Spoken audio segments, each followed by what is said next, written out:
Color TV. Color TV machiegni pacho ma e odwa.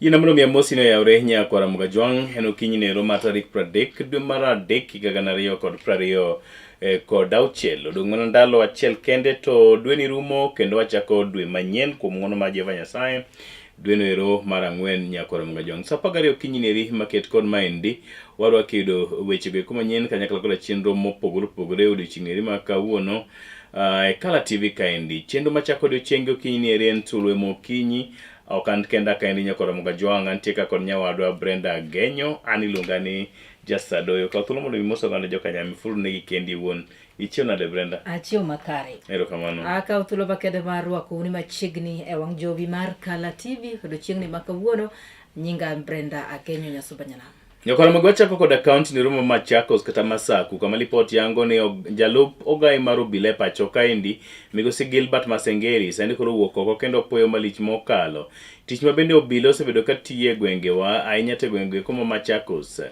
kane giwuoyo e kinde mabende ni igundho kendo igero tesendo obila moko e gwenge koma kono tiyo tich achiel kod jaod bura makono Masengeri koro wacho ni ma okang' ma obila nyalo gogo erokamano ne jopiny kuom tiyo tich achiel mar biro neno ni weche gweko bag njore kod timbe maricho tiek e gwengewa. Masengeli ne wacho ni kaber to jopiny onego bed ni riwo lwedo obila e pacho kaendi mabiro neno ni oked kod njore guok gi rombo kendo tieki kendo wacho ni tije tesendo obila gweko ok en keto ageng'a ne jopiny to tijgi en neno ni gima japiny ota kendo bedo malo makare. Please join me so that we don't leave you behind. So our chief guest today with the members.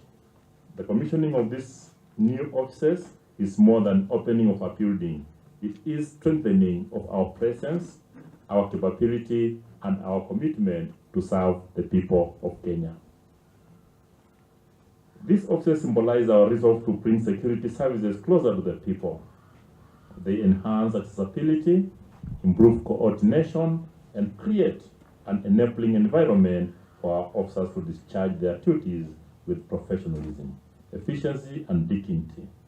Security, after all, is most effective when it is present, responsive, and trusted by the community it serves.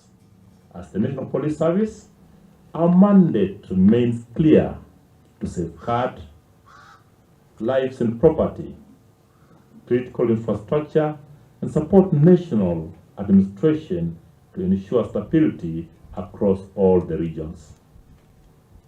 This facility strengthens our ability to deliver on the mandate through better deployment, improved response times, and stronger community engagement.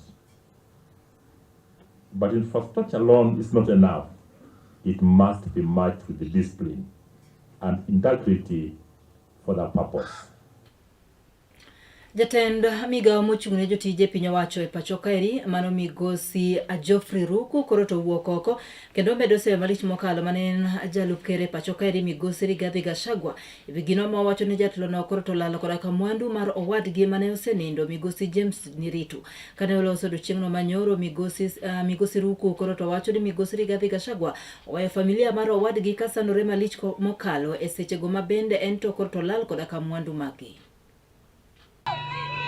Iko watu wa vitina kama vile nilisema ile siku gani kwa. Watu wa vitina.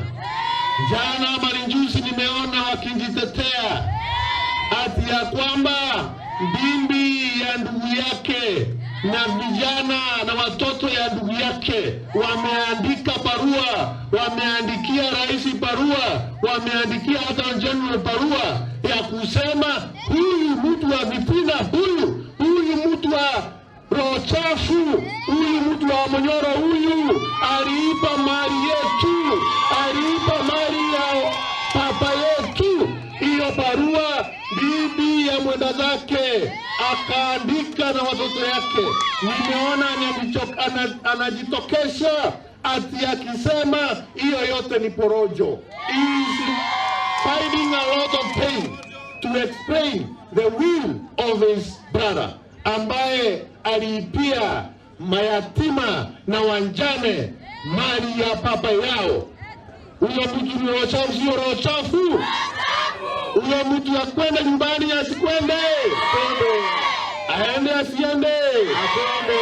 Jameni, akaita maredio kuelezea yale ambayo alifanya ilikuwa ya halali, na tunajua ya kwamba wakati tulikuwa pale bungeni, huyo mtu tukifukuza yeye, kulikuwa na evidence ya kutosha ili alifanya, akaangaisha watoto wa ndugu yake, wengine akaweka korokoroni.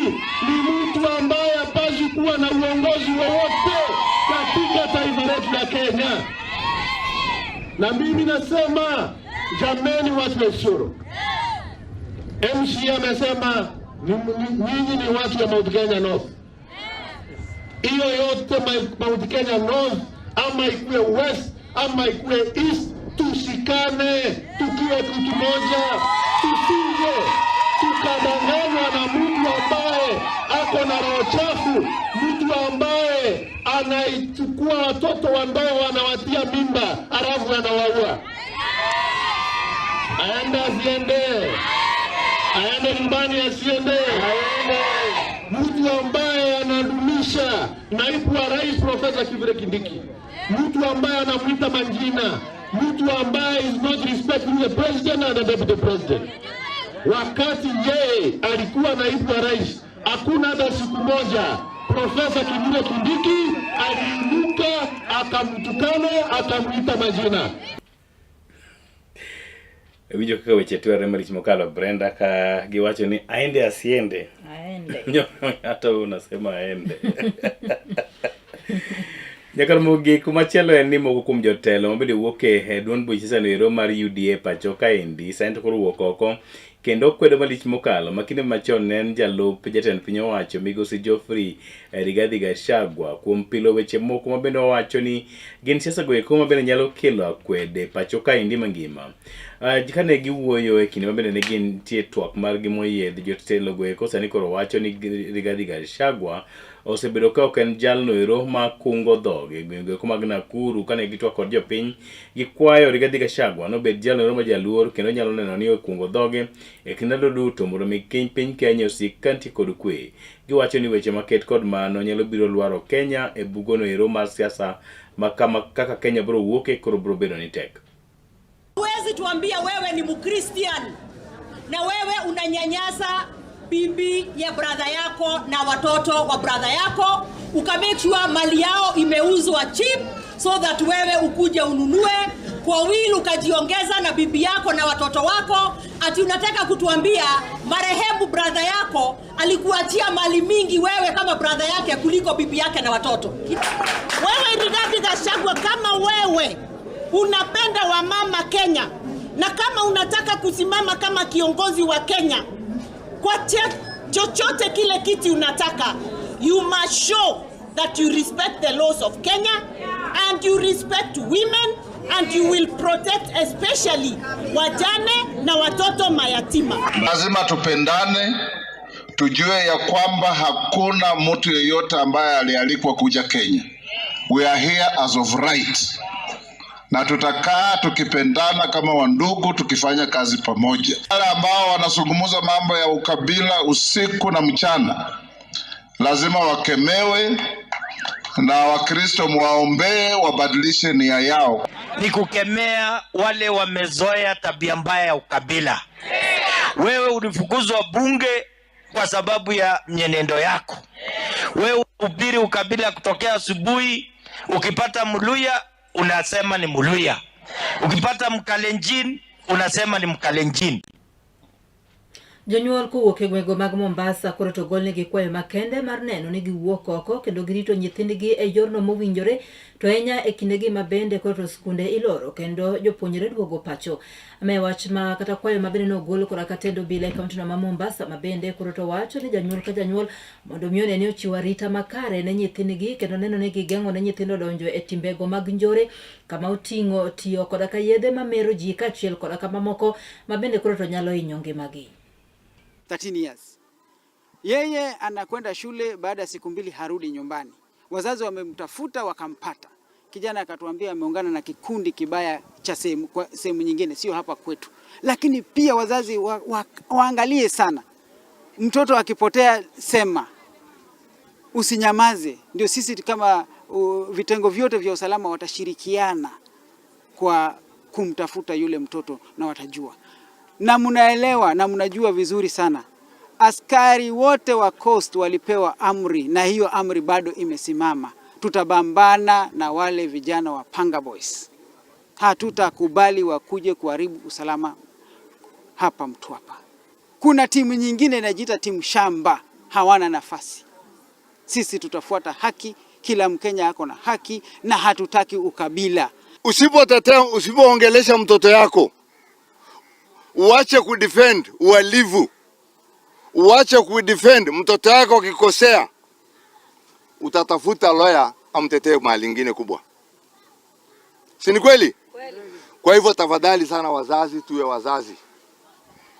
Wewe unajua kile mzuri kwa mtoto yako na kile kibaya kwa mtoto yako. Kwa sababu hawa wahalifu, hawa watoto tunasema wanafanya uhalifu ni watoto wetu. Tunaishi na wao. Mambo ya mashamba, tafadhali ni sana. Wale mnaitanga nini? Wale kuja kuchukua mashamba ya watu. Ati mabwenyenye. Mabwenyenye mimi najua ni mahali moja tu ndio iko mwenyenye katika Mtwapa hii. Zingine zote ni watu kwa mashamba yao. Lakini kwa sababu unataka kunyang'anya ndio unatamia jina bwenyenye. Tunataka vijana pajitokeze kwa wingi, tufanye mazoezi na si mazoezi peke yake. Pia kuna nafasi ya kufanyia vijana counseling, pia kuna nafasi ya kufanyia mentorship ili uweze kujinasua katika yale magenge ambayo yanafanya masuala mabaya katika mitaa. Kama ni mzazi unahakikisha kama ni watoto wako wanaenda na vile inafaa ili kuweza kushirikiana na maafisa wa polisi. Mtoto akikushinda kama mzazi, hata ukimpeana kwa polisi haendi kufa, anaenda kurekebishwa kwa sababu hiyo ndio kazi ya polisi. Nyakoro mogi kumachielo bende ogai mar duond buche senero mar DCP migosi Geoffrey Rigathi Gachagua bende koro nokawo thuolo makende kendo pilo weche ne piny owacho ma pacho kaendi, kama bende ne ochayo malich mokalo jatend piny owacho migosi William Ruto kuom ne wacho weche moko ni migosi Rigathi Gachagua noero osebedo kanyiso piny Kenya sura noero kata timbego eko moko ni kare. Ka bende migosi Gachagua koro dhi nyime kod tayo migosi William Ruto ma ema owacho ni sirikande osebedo ka tayo weche nero makare. Ochiwo ranyisi kuom piny owacho mar migosi William Ruto chiwo bok go eko mag wuoth kanyakla kod tambulisho ne oganda go eko mok jo Kenya ahinya to pinjegi gin jogo eko mikwedo malich mokalo. Kama e kaka weche ne chalo. I've heard the president say that we in the opposition are spoiling the name of the country. I want to tell him, no, it is not us. It is him. It is not us who told him to abduct children and kill them. That's how we got about them internationally. It is not we who told him to issue passports to criminals in Sudan. That is why our reputation as a country is bad.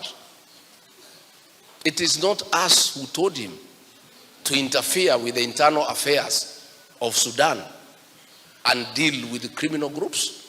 He is the one who is doing it. It is not us who have told him to abandon his duties as president and to engage in rumors and gossip on top of the car every day. It is him. If you look today, we have a big crisis in the agricultural sector.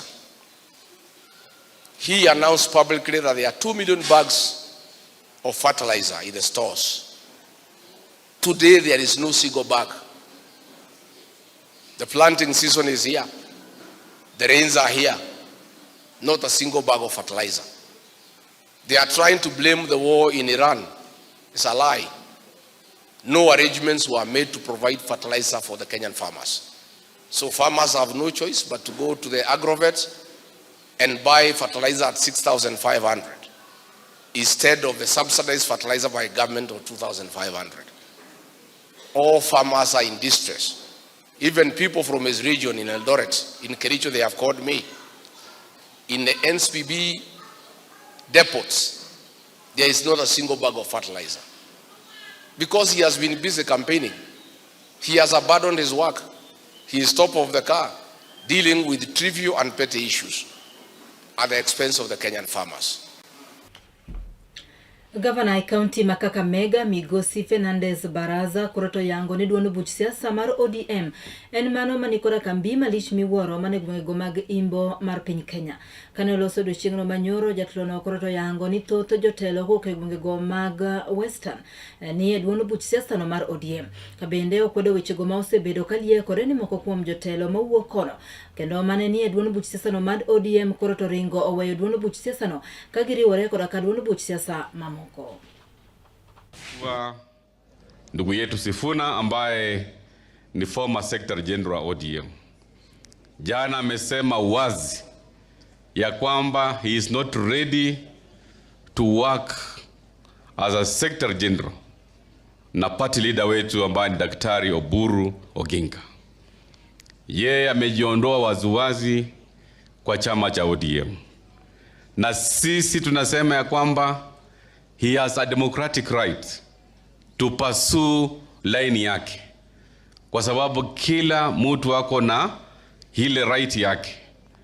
So I want to tell my brother Sifuna na Osoti ya kwamba sisi tunawatambua kama ndugu zetu, na democracy in ODM does not mean we should be in this.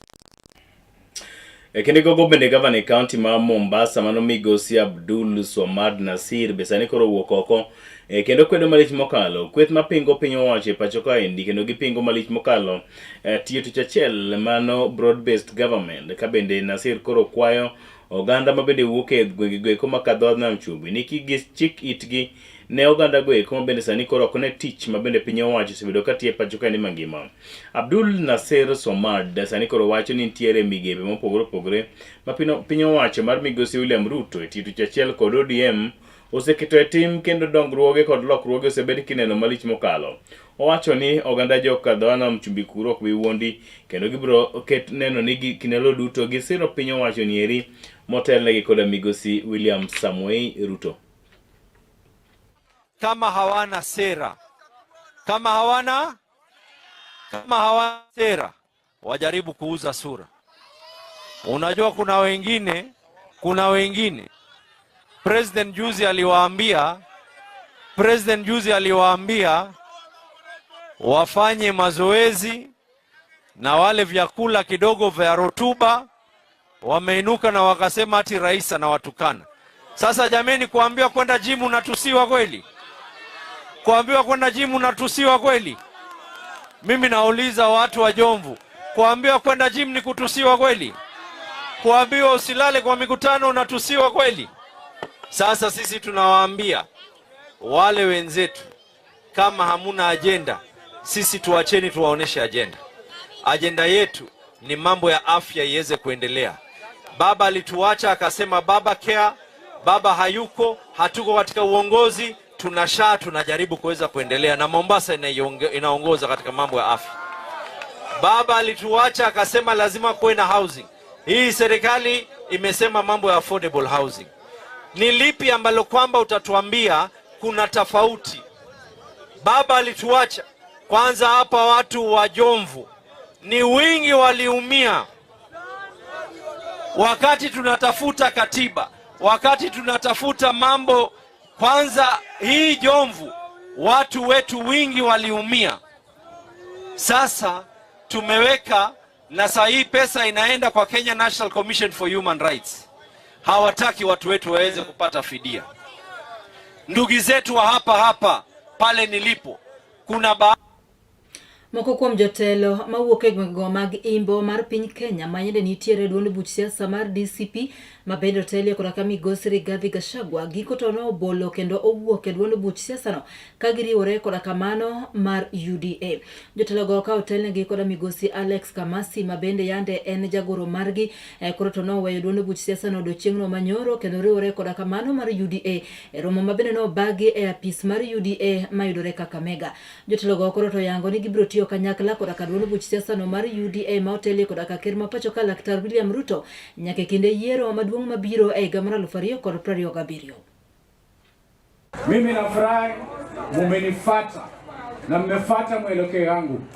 Mimi nilikuwa wa kwanza kudefect kutoka hii region, nikaingia UDA, nikakuwa received na president kule State House na SG Bwana Omar.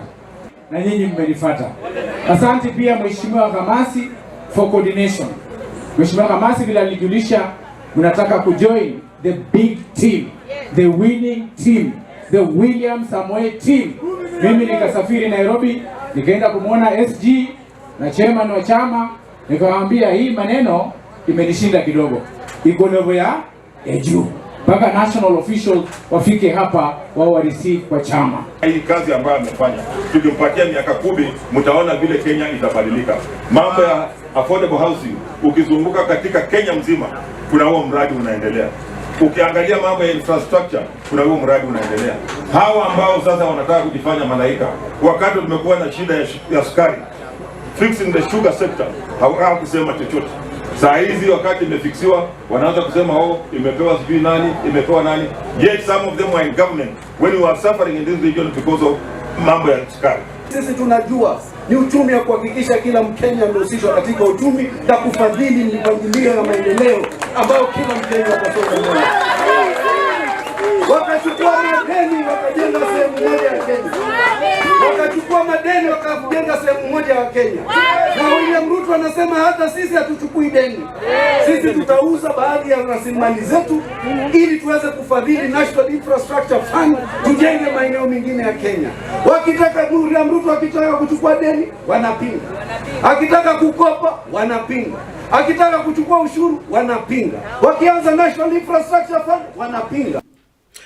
Nyakono mogik machielo bende ni moko kuom jodolo e pacho kaendi bende koro wuok oko ka kwayo oganda jo Kenya ni ka giyie to gibiket maino e dwaro mar biro neno ni giluwo ombulu ne jogo eko mowinjore e pacho kaendi, ka bende giwacho ni kik ti kodgi kod pesa ma bende sani moko kuom josiasa dhi nyime kod kuoro e pacho kaendi mondo mi ogalgo wi oganda jo Kenya go eko, ka bende giwacho ni kaber to ng'ato yier kod gino ero modhi timo ne oganda jo Kenya to ok lombo oganda jo Kenya kod lipia go eko ma korgi dongo.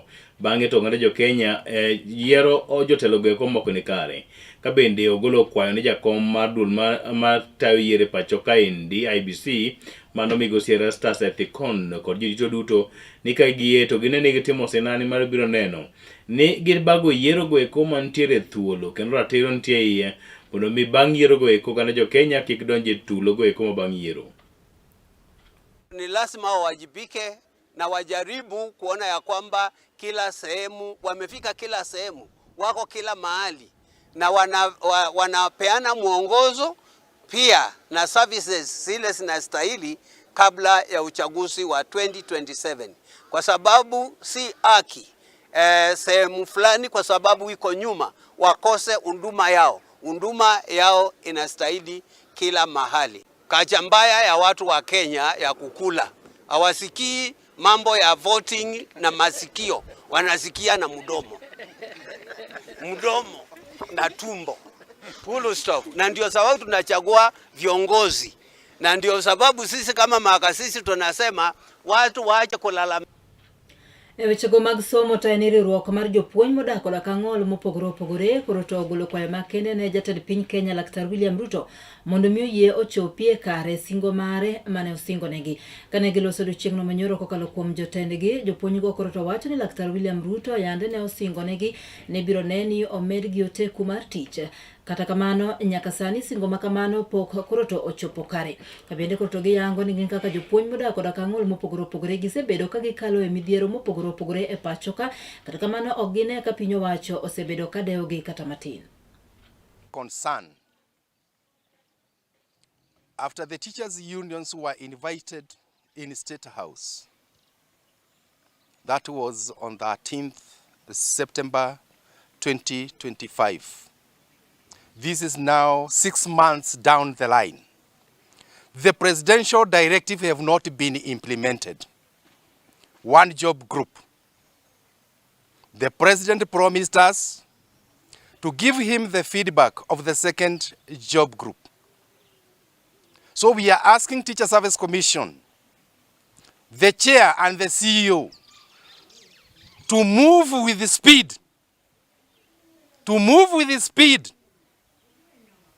Before the end of this month, we want to get the results. We understand the finance minister, Bandi, release that document so that Teacher Service Commission can give our teachers one job group. Finally, we sign an agreement with the Housing Committee.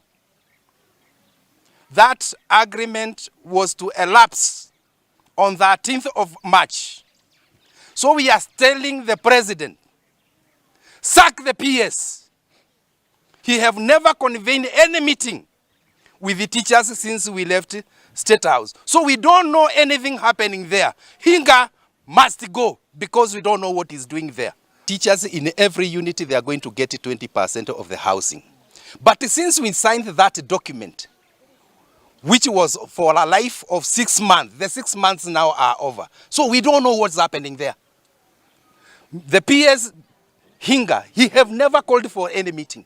To thank the fraternity of KUSNET, led by Mr. James Torome, for bringing us food items and non-food items. It is going to help us push up to the next term because our stores are now full, courtesy of KUSNET leadership. We thank you so much and we do request that if you get time again, come. We welcome everybody here. Thank you so much. What are some of the challenges? You can see for yourself the infrastructure is in bad shape. The road leading to school is not reachable, it's not accessible, it's pathetic. We had to follow through the primary section, so we don't even have a dormitory. We are using classrooms as dormitories. The numbers, we are now even limiting admission because of the shortage of facilities.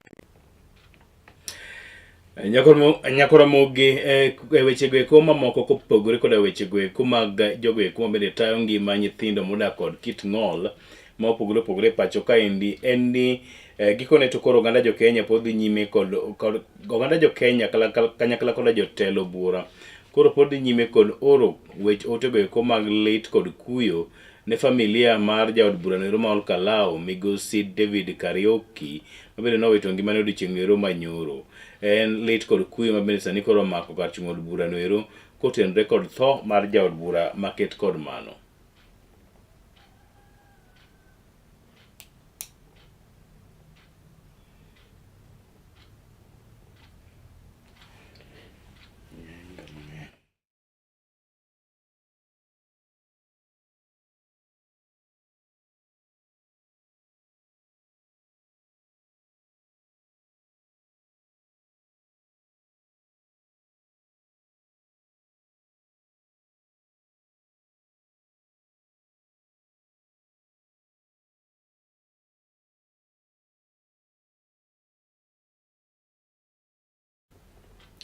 Kawadhi e weche mamoko e kaunti ma Migori to en ni miyo moro koro to bedo koda ka mor malich miwuoro mano bang' kane oyudo ot bang' ka osebedo ko onge koda ka ot kuom thuolo malach kendo osebedo ka onindo e koyo. Miyono ma bende ong'ere gi nyingno mar Pamela koro to nogerne ot koda ka jagoro mongirore e tend migawono mochung'ne keto mwandu e pacho kaeri mano migosi Odede Wagunda ma bende koro to nogero ne miyono ot e gwenge makono. Mama Pamela nodwoko erokamano maduong' ne jatelono kuom timone tim kamano kabende koro to olero kako osebedo ka onindo e koyo kuom thuolo malach. This young lady didn't have anywhere to sleep. The lady was being rained on when it rains. The lady is having children going to school.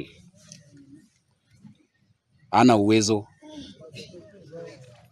She was just busy working in people's farms to make a living.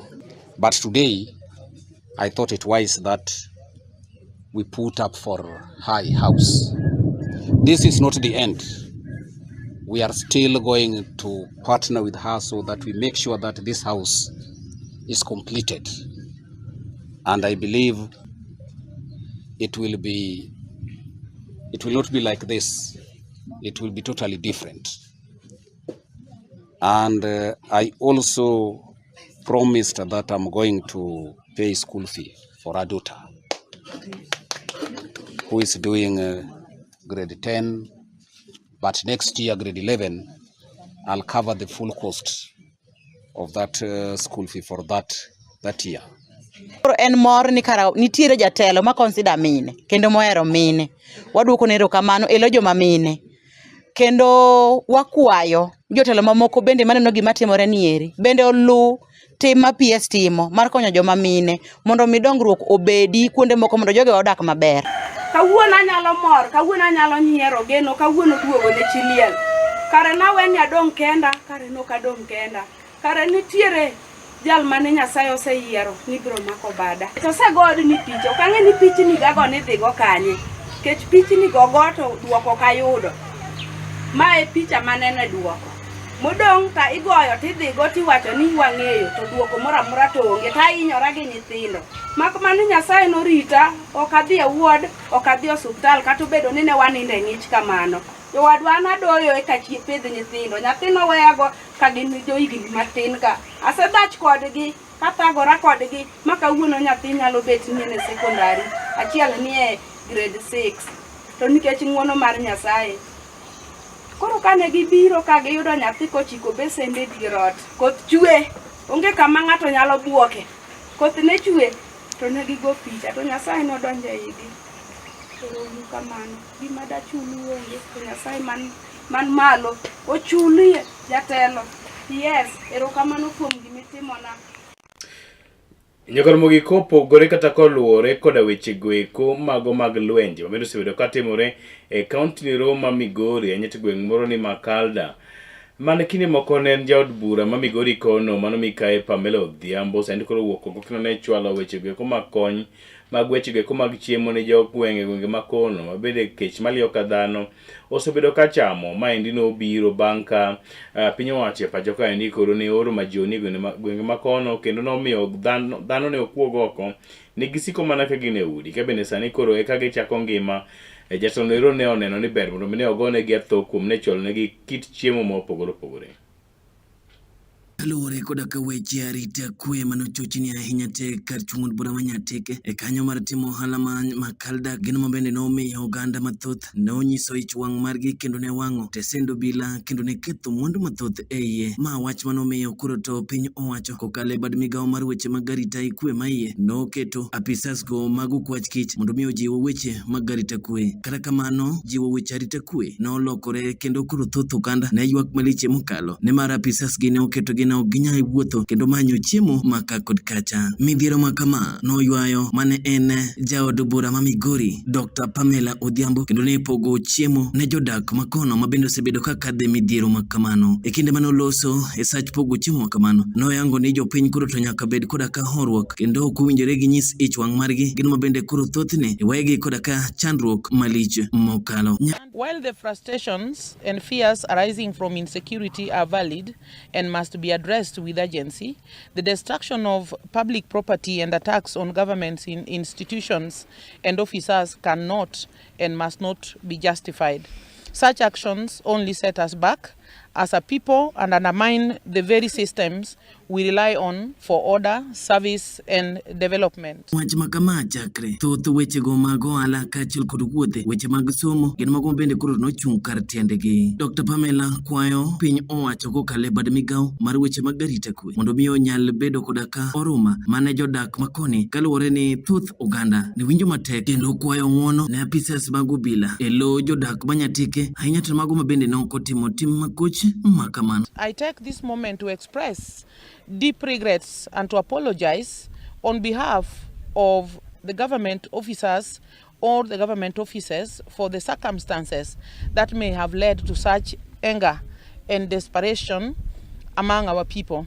At the same time, I humbly appeal to the authorities, that is the government authorities, to exercise restraint and mercy, especially towards innocent residents who did not even participate in this act. Strongly urge security agencies to work closely with the community through strengthened community policing initiatives. Security is a shared responsibility, and sustainable peace can only be achieved when there is trust and cooperation between the people and law enforcement officers. We humbly appeal for the full restoration of normalcy so that businesses in this region and in this area can reopen, the hospitals can open, and even the schools. Kinde pok makamano jopinye kar chung'ut bura manyateka inyate makalda korotono onyiso mor margi kuom yudo chiemo gino mabende thothgi ne ok nyal chope kinde mabende weche mag arita kwe na orede kaluwore koda ka chochni manobedo e kinde moko mokalo. Chakuwa na changamoto mingi za vita hapa na pale, tumekosa chakula, hatuna amani kwa maboma zetu, lakini kwa leo tumeona gavana wetu Honorable Dr. Pamela Odhiambo ametuletea chakula, tuko na furaha sana. Leo watoto watakula, tutakuwa na furaha kwa nyumba zetu, na tunaomba amani idumu katika eneo ya Makalda. Ne Kala TV kuwuoke kar chung'ut bura manyateke kaunti ma Migori, nyinga Gor Collins. Jokoro mugideko skalo kanyo 36 bang' sa 12 kogwen maket kod maendi gi kanyo mwachopogo e giko mar kelo ni weche manyien okinyi ni maket kod maendi kata kamano kik idhi mabor nikech weche gi eki ka gitimore to wantie kod gibodo gi weche manyien mabiro kanyo sa 7 mano ma sa 10 sa 1 nyaka sa 3 otieno nieri makawuono. In mabe bedo kodwa nyaka ne wachaki nyaka koro gisani wagoni niero kamano maduong' Brenda. Yes. Wakawiye machok nyakoro mugajwan kwa duogo to wamino no maroboke mapinyo rugo futo Maria mekor lwasi ekin moko mathoth. Unganje sado ya wutseme. Kachiro koraka an Brenda Agenyo anyasubanyana.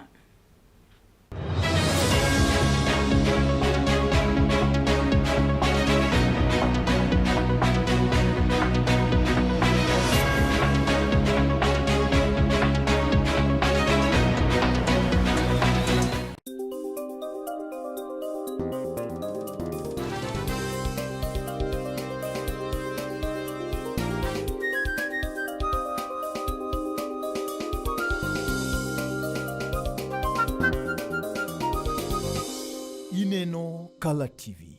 Kala TV machiegni pacho ma e odwa.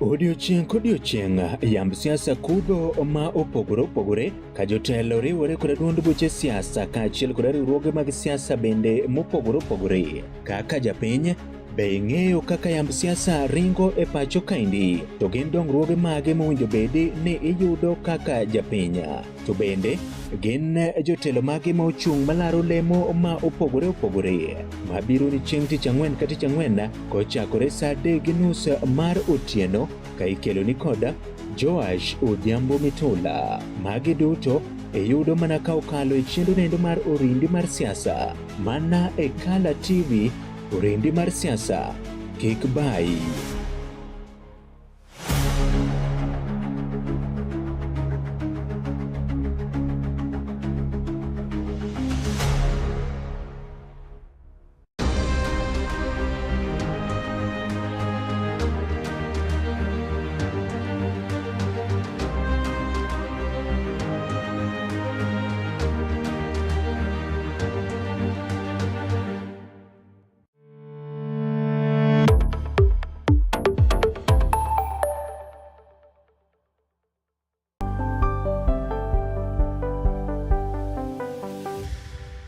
Piny koro tauru gi mare emomiyo Kala TV chako odiochiengi kod Sulwe Mokinyi.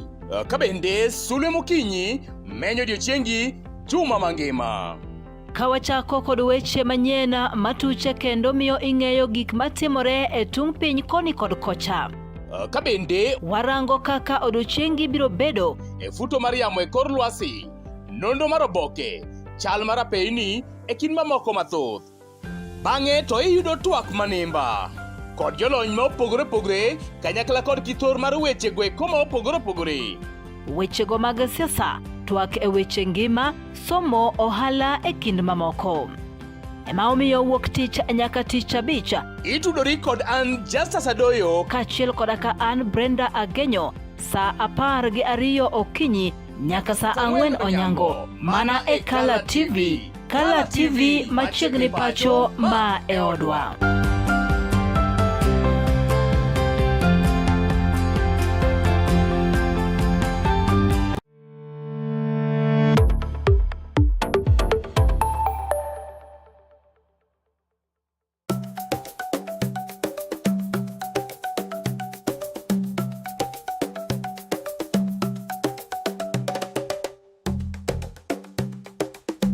Be isegombo ng'eyo kit tedo chiemo ma opogore opogore, obed chiemo manyasani kata manyachon, machalo aliya, aluru, obambo, to kod mamoko mathoth? Machiegni tet manimba, chenro miyudo tiegruok mathoth e weche mag jikon. Waseso jikondi kod chiemo mamit mit mawuoyi kinang'o lith lweti. Kochakore crips, cookies, ring abula, samosa molose rang'iny mamalo man kod ndhadhu mamit miwuoro e kind chiemo mamoko mathoth. Arni wapuonji loso nyaka kit math mamoko mayom kaka cocktail kod smoothies matieko riyo. Kik bayi, tudi koda juma ka juma mondo wated kanyakla. Chieng' tich ang'wen, chakre saa 5:30 nyaka saa 6 mar odiechieng'. Tet manimba, duoko duto ne penjo mag jikondi.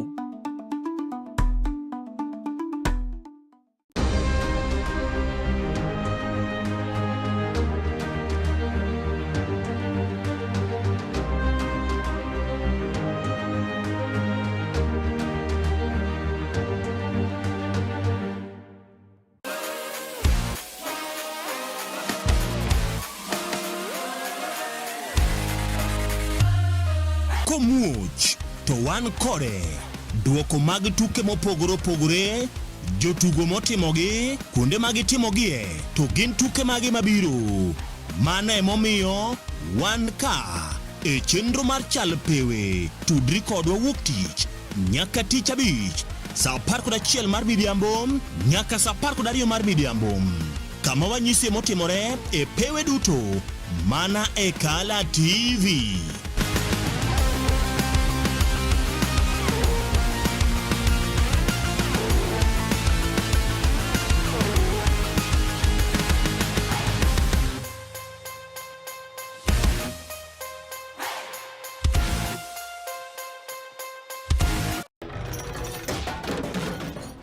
Bedo kod odiochieng' marabora e sikunde ka iduogo pacho, yud thuolo mar kweyo pachi kendo bedo gi mor e chenro mar Bang School.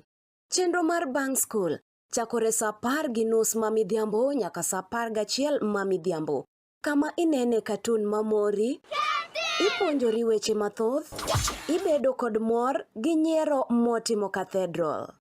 Kik bayi, Bang School, chenro manigi mor lilo ne nyithindo duto. Kala TV, machiegni pacho ma e odwa.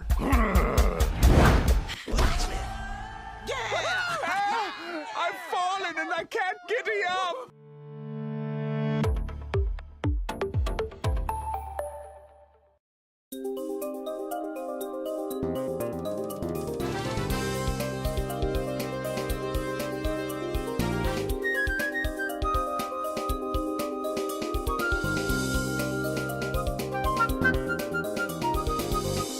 Ineno Kala TV. Kala TV machiegni pacho ma e odwa.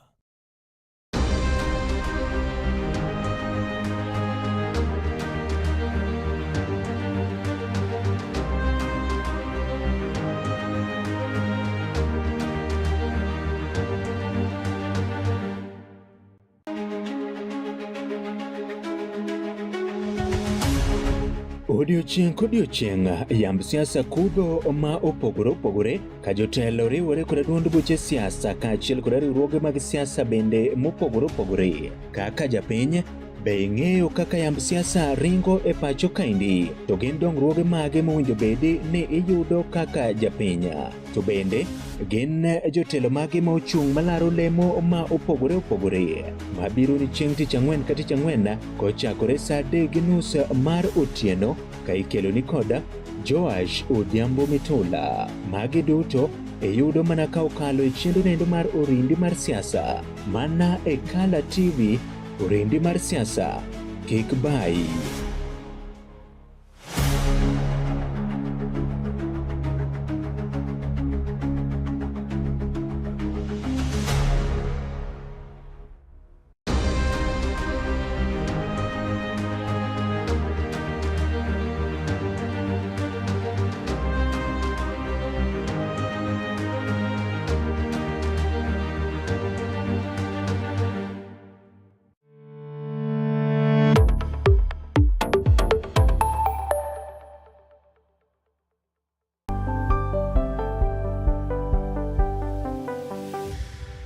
Piny koro tauru gi mare, emomiyo Kala TV chako odiochiengi kod Sulwe Mokinyi. Kabende Sulwe Mokinyi menyo odiochiengi juma mangima. Kawachako kod weche manyien matuche kendo miyo ing'eyo gik matimore e tung piny koni kod kocha. Kabende warango kaka odiochiengi biro bedo e futo mar yamo e kor lwasi, nondo mar oboke, chal mar apeyni e kind mamoko mathoth. Bang'e to iyudo twak manimba kod jolony ma opogore opogore kanyakla kod kithor mar weche gweko ma opogore opogore. Wechego mag siasa, twak e weche ngima, somo, ohala e kind mamoko.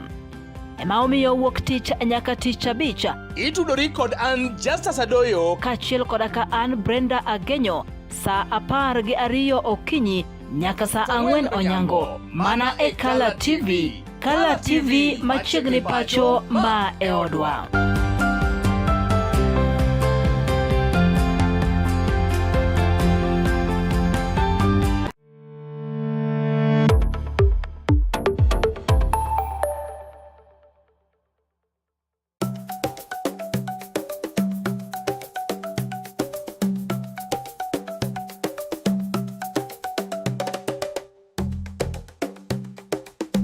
Be isegombo ng'eyo kit tedo chiemo ma opogore opogore, obed chiemo manyasani kata manyachon, machalo aliya, aluru, obambo, to kod mamoko mathoth. Machiegni tet manimba, chenro miyudo tiegruok mathoth e weche mag jikon.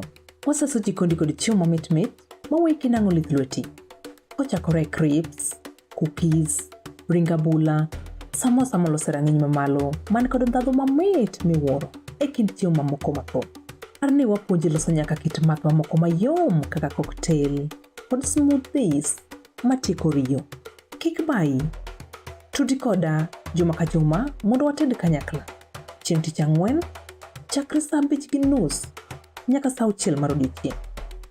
Tet manimba, duoko duto ne penjo mag jikondi.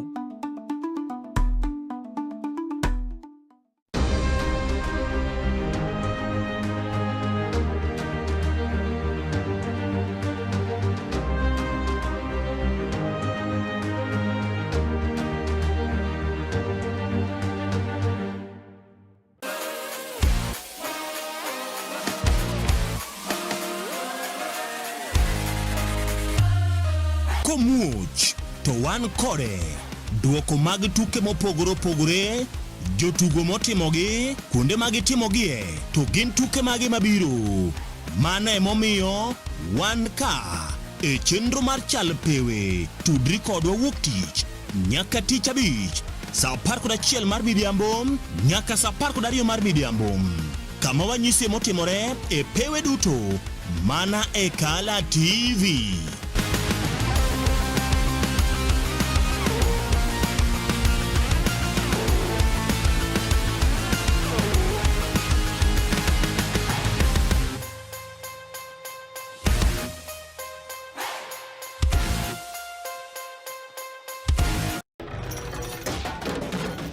Tok bedo kod odiochieng' marabora e sikunde ka iduogo pacho, yud thuolo mar kweyo pachi kendo bedo gi mor e chenro mar Bang School.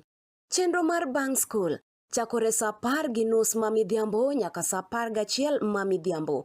Kama inene katun mamori, ipuonjori weche mathoth, ibedo kod mor gi nyiero motimo Cathedral.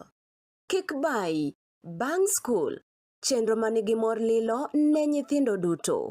Kala TV, machiegni pacho ma e odwa.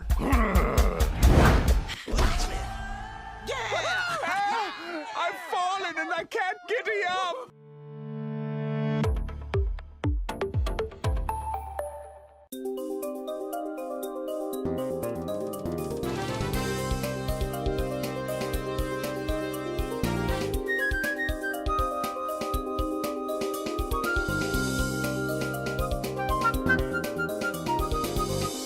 Ineno Kala TV. Kala TV machiegni pacho ma e odwa.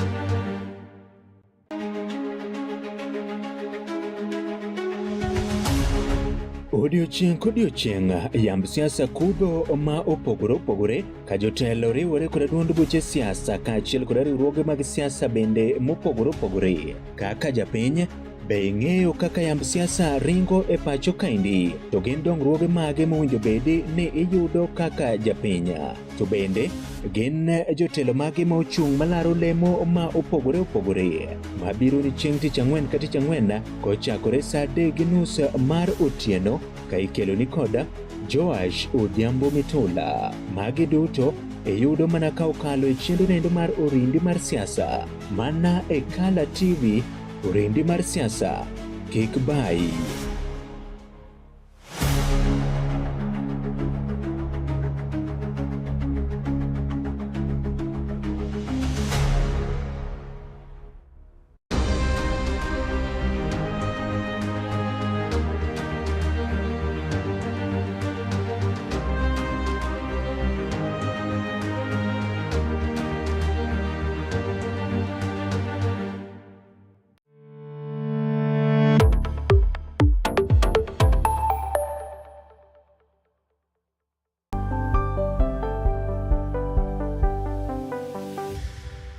Piny koro tauru gi mare, emomiyo Kala TV chako odiochiengi kod Sulwe Mokinyi.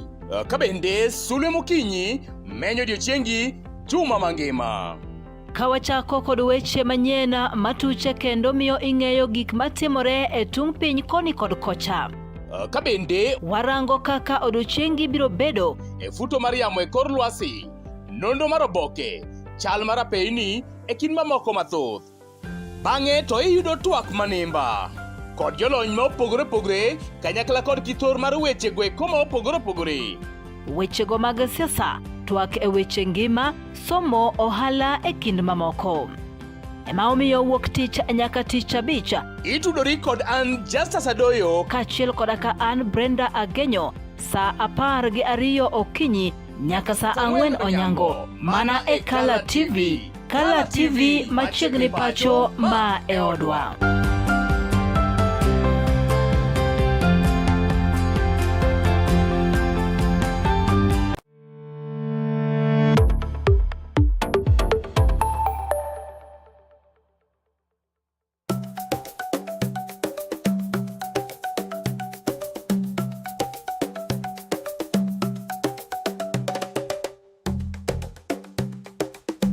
Be isegombo ng'eyo kit tedo chiemo ma opogore opogore, obed chiemo manyasani kata manyachon, machalo aliya, aluru, obambo, to kod mamoko mathoth. Machiegni tet manimba, chenro miyudo tiegruok mathoth e weche mag jikon. Waseso jikondi kod chiemo mamit mit mawuoyi kinang'o lith lweti. Kochakore crepes, cookies, ring abula, samosa molos e rang'iny mamalo man kod ndhadhu mamit miwuoro e kind chiemo mamoko mathoth. Arni wapuonji loso nyaka kit math mamoko mayom kaka cocktail kod smoothies matieko riyo. Kik bai, tudi koda juma ka juma mondo wated kanyakla. Chieng' tich ang'wen, chakre saa 5:30 nyaka saa 6 mar odiechieng'. Tet manimba, duoko duto ne penjo mag jikondi.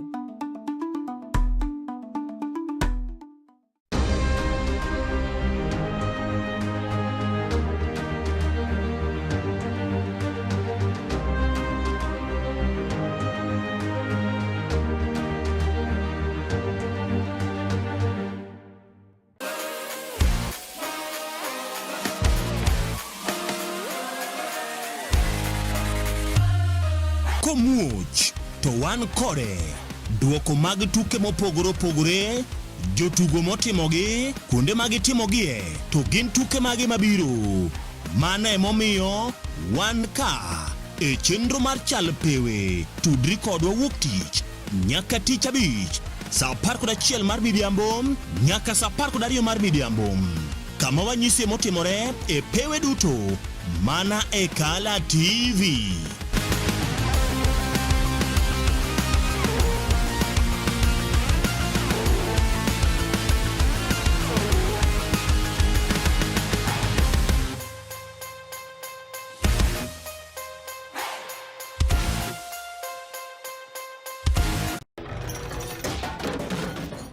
Bedo kod odiochieng' marabora e sikunde ka iduogo pacho, yud thuolo mar kweyo pachi kendo bedo gi mor e chenro mar Bang School. Chenro mar Bang School chakore saa 10:30 ma midhiambo nyaka saa 11 ma midhiambo, kama inene katun mamori, ipuonjori weche mathoth, ibedo kod mor gi nyiero motimo Cathedral. Kik bai, Bang School, chenro manigi mor lilo ne nyithindo duto. Kala TV, machiegni pacho ma e odwa.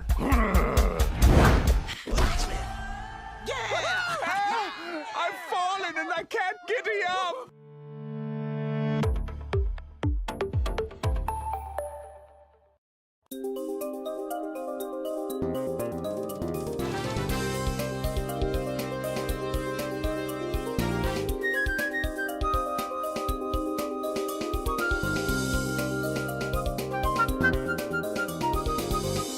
Ineno Kala TV. Kala TV machiegni pacho ma e odwa.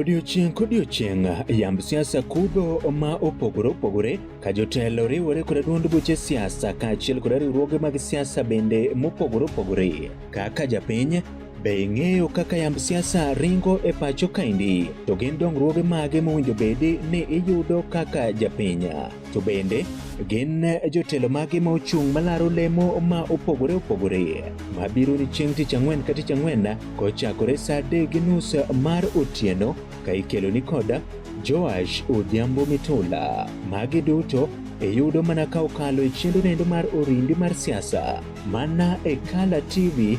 Orindi mar siasa, kik bai.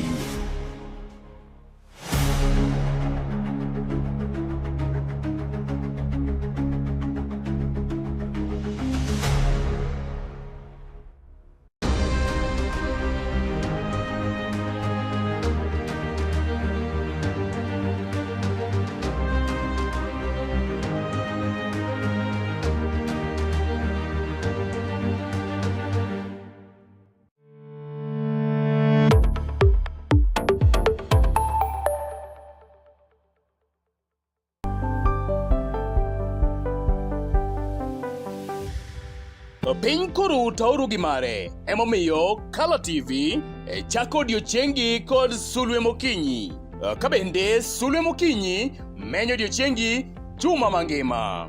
Kawachako kod weche manyien matuche kendo miyo ing'eyo gik matimore e tung piny koni kod kocha. Kabende warango kaka odiochiengi biro bedo e futo mar yamo e kor lwasi, nondo mar oboke, chal mar apeyni e kin mamoko mathoth.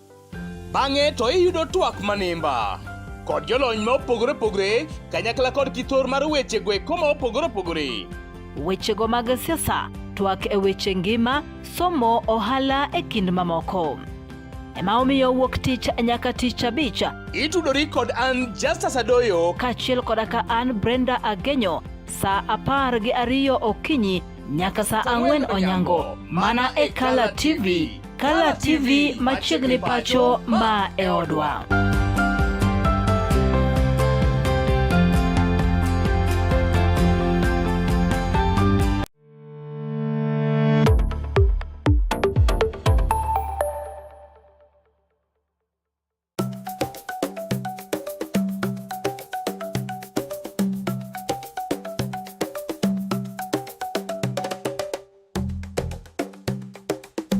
Be isegombo ng'eyo kit tedo chiemo ma opogore opogore, obed chiemo manyasani kata manyachon, machalo aliya, aluru, obambo, to kod mamoko mathoth.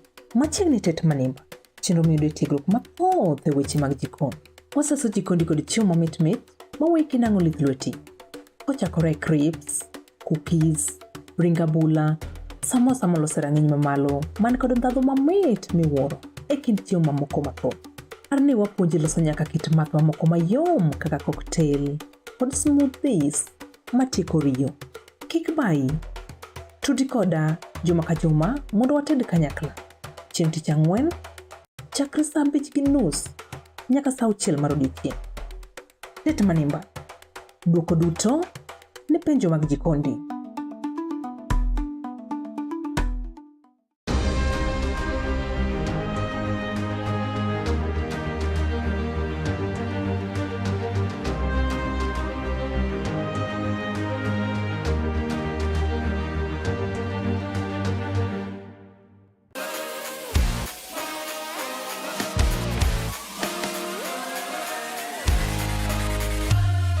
Komuoch to wan kode duoko mag tuke mopogore opogore, jotugo motimogi, kuonde mag timogie, to gin tuke mage mabiro.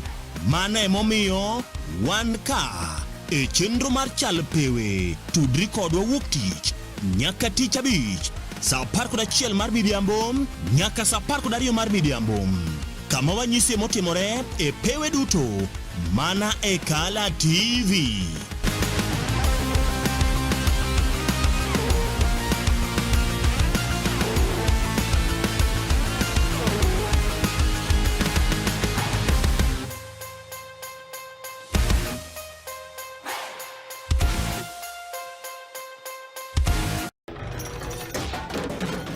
Tok bedo kod odiechieng' marabora e sikunde, ka iduogo pacho, yud thuolo mar kweyo pachi kendo bedo gi mor e chenro mar Bang School.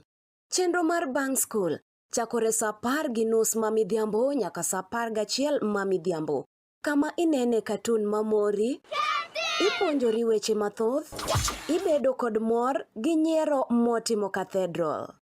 Kik bayi, Bang School, chenro manigi mor lilo ne nyithindo duto. Kala TV, machiegni pacho ma e odwa.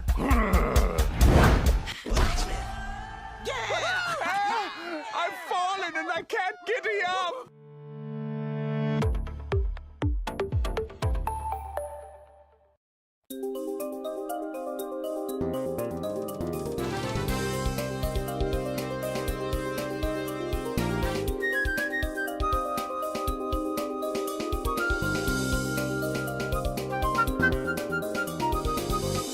Ineno Kala TV. Kala TV machiegni pacho ma e odwa.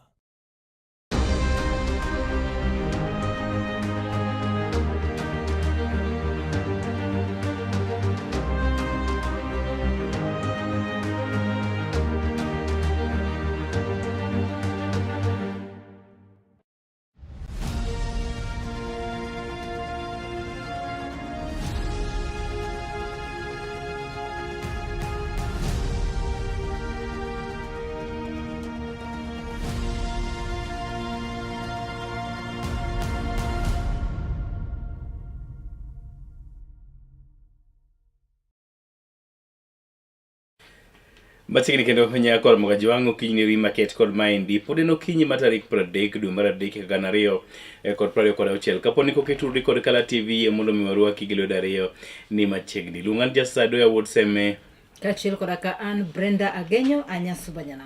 Wase ikore mondo mi nonro mar oboke mag motimre pacho ka indi kod gwenge maoko kata kamano watimo mos kich wachako modeko matin kotene kod mago mbena los kod lwet dhano ng'ikruok achiel ariyo adek koni kod kocha kata kamano wagolo Nyasaye erokamano ni wantie ka mondo mwanyisi mago mabende otimore e pacho ka indi nyakor Mgajwang'.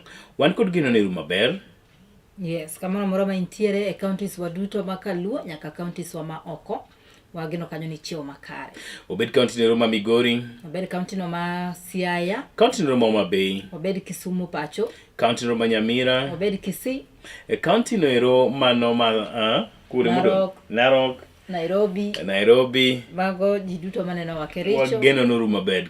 Sub counties waduto mabed intiere county ma Kisumu, yes. County ma Homa Bay, county ma Migori, county ma Siaya.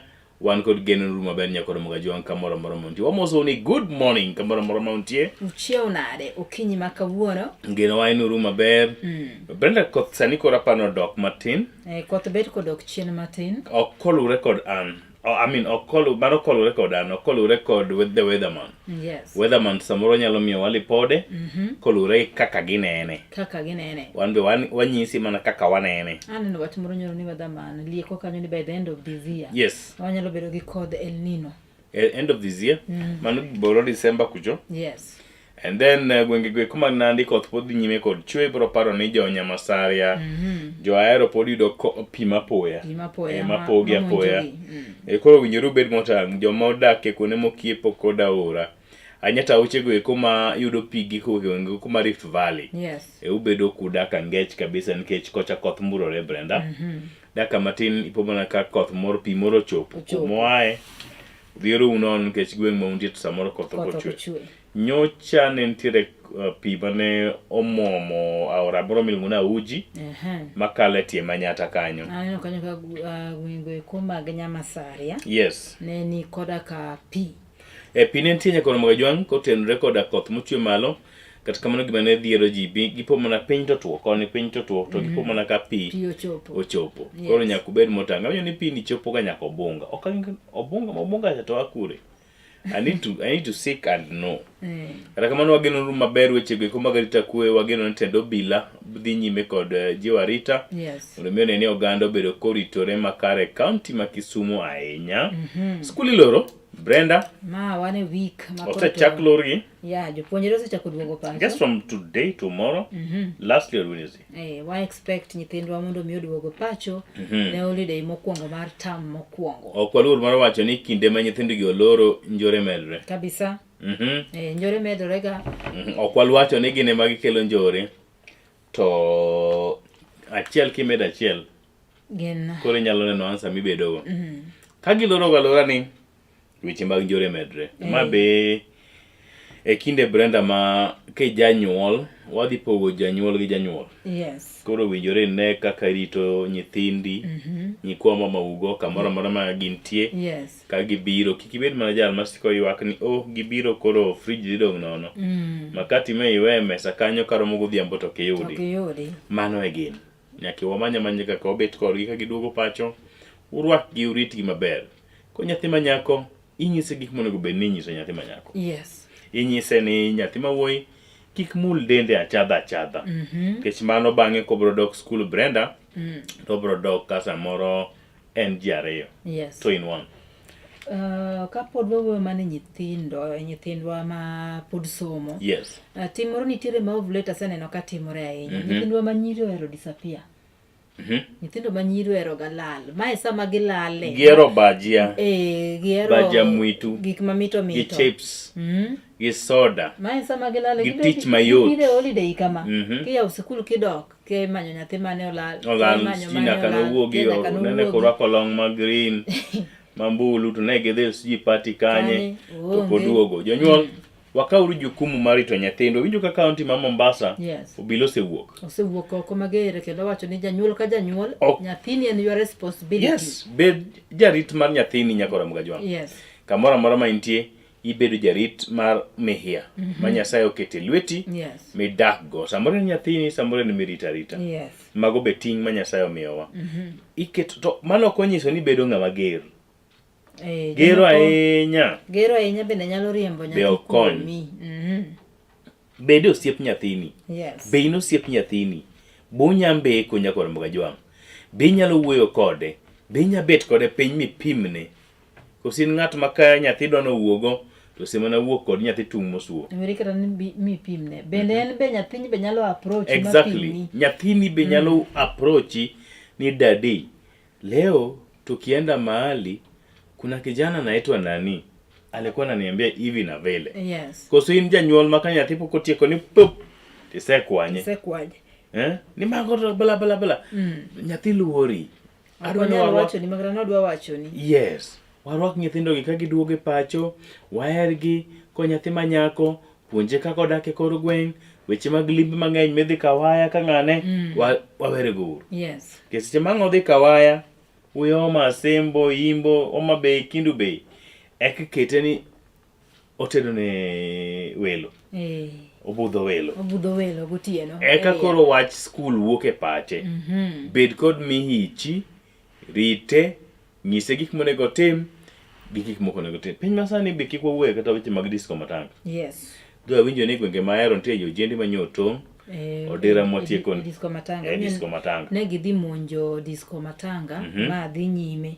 Gidhi kanyo ka gimanore malich mokalo. But awinjo ni nitiere mano Nyando sub county. Nitie mano hiny mo owito ngimane. Exactly. E Kisumu county. Yes. Disco matanga still exists, Brenda? I didn't know. Disco matanga still exists. Nitie gwenge ma disco matanga is a must kendo pod itime kaka nyachon cha. Ma giwuotho go jala e bathgi. Giwuotho go jala e bathgi. Kendo igolo nyiri kamachielo kikelo kumachielo king'iyo na nyiri mathiso thiso kech ng'ama de gol dhako mane ore. Koro nyithindo ma nyiri mathiso ma nyithi sikul modhi limo waygi, modhi limo dadagi moro magi migolo. Emomiyo wawacho kendo wanuoyo skul iloro nyikwara Mugajwang, rite nyadendino nyathino. Nyise gik monego tim. Then Brenda, nyaka onyis joka nyanam ni nyathi ma nyako be nitie kaka rwakre. Exactly. Nitie kaka rwakre koduogo. Kobet kodi. Wang'eni wane freedom world. Wacho kanyo ni my dress my choice. World of freedom. World of freedom. But we my dress my choice no. Obede ka samoro nyathi osebedo ng'ama duong' manyalo make decision kende. Penjo maduong' en ni seche gima rwako no. Kokalo go mbele ni kod mama u kata baba u kubiro limi. Yes. Be incomfortable. Mane penjo maduong'? Penjri. Kichako rwako na nyathi gimoro mangus, nyathi ma ja kindergarten, kapod otin. What are you building in the mind of the child? Koro, mtoto umleavyo ndivyo akuavyo. Joma bio tema. Mtoto umleavyo ndivyo akuavyo. Akuvavyo. Akuhavyo. Akuavyo. Oka kuvavyo. Akuhavyo. And then kana nyithindo machuo be kik wawe chien. Yes. Nyithindo machuo. Nyaka ing'e osiepe nyathini. Pinywa masani ni nyithindo machuo bende kalo ga e mathoth. They are becoming more vulnerable. Exactly. Kendo gito koro gin gi problem en iwacho ni joma chuo no chwe ni en ng'ama dichuo. En ng'ama dichuo koningo beno oywak. Koningo beno ywak, koningo beno wacho. Miyo gin gi suffer silently.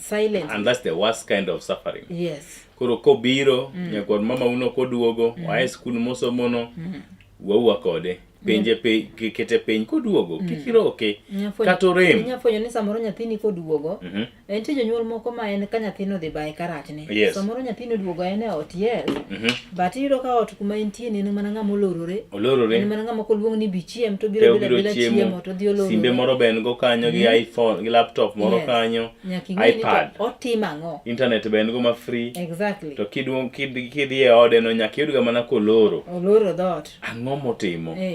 Nyaka ibede kod parono. To ong'e osiepe nyathini odwa pimone ga Brenda ni kodu ka giduogo. Kik irokgi. Kato rem. Bed kode piny mos. Penye to nyicho chalo nade skul. Bedo nade momiyo wachopo ka. To wanyalo time ang'o? Wanyalo riwe wiwa kanyakla.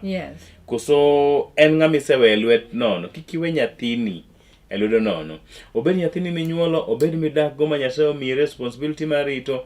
Ka giduogo nyikwara Mugajwang, waketgi piny mos, wawuo kodgi. Gin dhano. Gibro winjo. Then gima nyaka ung'e ni dendgi opong'ore gi dendwa. Dendgi ringo matek. Kabisa. Molo mekwa. Nikech pod gitindo. Gin teens. Gik minene ok iherogo. Mage gik magitimo nade? Magin to gihero. Gin gihero. Koro nyaka ine kaka iwuoyo kode mos. Ibiro neno ka samoro dala kanyo ojende moko biro lime to gidwa ni gipondni ka gidwa wuok. Kete kata thuolo kendo ni anche ulwa ka de kanye. Obro wacho ni yiene odhi to miye timing. Nyise ni udhi go abal. Aya. By sama kama idugo dala ka. Kech kok itame. I mean kitame Brenda. At the end of the day pod obro timo nade? Bro dhi. Ha? Awacha dir kosa riambo? Awacha dira. Koro bed kod nyathi thuolo. Ti wuo kod nyathi. To nyise gimonego tim, gimoko nego tim. Bed osiep nyathini. Mondo mi nyathini oyaw ni pache. Exactly. Mondo kik oluori. Gimotimo ka gimoro rach biro ng'eyo. Ok ni koriek. To riek kawuono go. To koro adin. Kamin gi. Ginen ka dier Brenda. Ok nyal bedo kamano. Mine mariek. Waduto.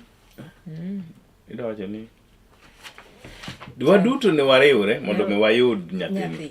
Koro waduto nyaka wakaw ting' mar yudo nyathi. Mapiyo piyo nyaka rom ga jwang' noyudo mana puonj machuok tende koda ing'eni nyithi skul iloro. Wan to kapo ni weche otimore ne yudwa mana kuro gi kamera. Wamede wach moro matin jasa. Oyieni. Muso jogo mango, ing'e jogo mango. People with. Manyadhi gari gi supermarket. Supermarket gi gari. Samoro bendo gin joma ni godo but joma tiyo. Ma samoro iyudo ka gin gi mede ot. Gin gi auntie. In gi auntie ot. Ka nitie ni stage ma samoro nyathi kosechope, nyako osepong' ja form 3 ja form 4 to ok nyaka kata mulo sufuria ni ot. That is worse. How do you expect kata auntie nitie to nyathino nyaka ruge sufuria. So wabed jonyuol ma bende miyo nyithinde tije moko ariyo adek. Number 3 wawe nyithinde bende nyalo timo activities moko. Nyathini ma wuoyi samoro dwa dhi gwe soka moro oko kanyo. Miye thuolo dhi otugi ogwe mpira otim ang'o. Imiye thuolo ka be nosepaye nyitot. Ing'e nyitot? Kata mana kuonde modak e town gi. Ka in gi kamoro kanyo mino kodong space man thuolo. Konyi nyitot mondi. Timo gimoro. Oywe laro. Otim achiel ariyo adek. Koto nyathi ma dichuo oluoke kata sende, oluoke lepe kende. To bro nyisi ni ondiko med mondo otim ang'o. Mano wang'eyo. Mano kare ndiko med no kethni nyathi. Exactly. Kech by the time ma med no bro bedo ni onge, ma koro nyathino dhi kata campus. Nyathi koro kia kata ni luoko nang'o. Kia kata luoko vio. Ni mami, ino ka nyathi lil ga kogo pichi pano lil nang'o. Kara lepe zote ni chafu. Ajui kufanya nini? Kuosha. Ajui kuosha ama kufua. And then lastly gimoro paro na kum statement make no. Nyaka ing'e house managers ni kitgi ni chalo nade kiwuok idhi manyo iweye gi nyathi. House managers manyiri gi mawinjo ni puonjo nyithindo machuo gi be tinde gitimo kama tuk baba gi mama. Moko kuom gibiro gi ill intention odembore sama intie utimo gimoro amora ma perfect. Kuro iyudo ka joti wegot koduogo en ong'eyo mana ni to be house manager noluoko lewni. Ong'e timing. Be noluoko sende ot ni dung maler anyako ni tiyo. To kiyudo ka junior ing'e iyudo ka junior. Koro let gi nyithindo to kia. Junior ing'e seche ma ing'e most house ute mang'eny jogi ong'e seche ma mama ang' duoge dadi duogo sadi kabisa. Ging'e mang'eny ni by around 5:36 mami should be home. Dadi to saa adek. Dadi biro kojony wuoche migol dadi samo biro kata ka ji chiemo by the way. Most daddies biro ka ji chiemo. Ka ji chiemo. Koro ichope ot junior oseringo dhi e room ne. Ini biro kanyo yudo chae madho. Mbeke gi nyathini ing'e ni ngima to obedo. Samoro un gi yourself moro ma seche muntie no koko mulo nyathi ma wuoyi ni achadha cha. Mago timore e udi mwadake. Just as naseno story moro kanya mana confirm kana na diera but en story manoluorre mbui. There was this woman mane nigi house help but ne nyithinde ne pod tindo. So house help nitie kaka ne keto nyithinde sando nyithindo gi. But ong'e pimo sama miyo chaka duogo. To koro dembo. Sure ni mama chaka duogo to ka nyithindo gi nindo. Exactly. So nyithindo ni galame deni gi nyithindo ni ng'e deni gi mama chane ko biro ni washakula wanalala kana ni miyo gi piriton gi nindo. Koro ko biro ka nyithinde nindo en kinyi kuchako chiwo dhi e tich to nyithindo por nindo. Mama ni budho kapok oneno nyithinde chieng' mane mama ni ng'iyo nyithinde no romo galama mag boka ma nyithindo chame od. Modhier no ni karang'o matimore kata weni en ga self maber mohero ne nyithindo. Modimbore. Nyaka wang'i ni to gi relate nade gi nyithindwa kopogore gi tich ma gitimo. Exactly. Magi wawacho nyaka romo jwa nkech koro wachopo kinde ma iloro skunde. Wabed motang' kiny maket kod ma Ang'eni samori wuok idhi manyo iberit ngimani kamoro amora maintie nyakon Mwajwang. Yes. Ich ngimani kingima eka dwa bed kod joma be wawuoyo. Ka wawito uduto te nyakon Mwajwang to koro joma dwa mbek go timo nade? Onge. Mapiyo piyo wachako nonro mar oboke Brenda. Wachako kanyo gi oboke no mar The Daily Nation. Ka wach maduong' maneno komipe kawuono en governors living large. Kaka governors e counties mopogore opogore pacho kaendi odak molo gima giyudo. Lifestyle margi, pesa magitiyogo magintiyogo e bengi kata magintiyogo e ngimagi duong' molo gimichulogi. Devolve Feast Kitui governors is leading at 2.4 billion. Office budget is 3 times allocation for agriculture. Wacho ni governor county ma Kitui sani koro dak e buo pesa madirom bilion 2.4.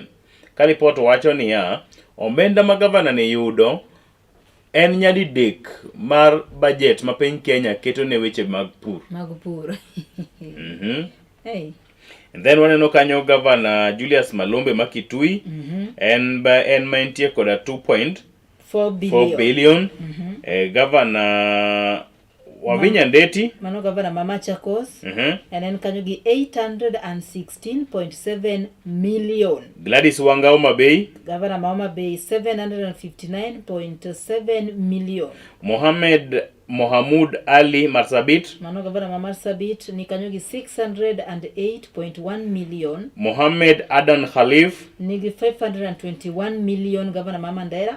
And then wantie koda Mutula Kilonzo Jr. Mano governor Mama Kweni 517.3 million. Gideon Mungaro governor Makilifi ni kanyo gi 498.1 million. Stephen Sang governor Manandi 448.7 million. Simon Kachapin governor Ma West Pokot 447.7 million. Ochilo Ayako governor Mamigori 420.6 million.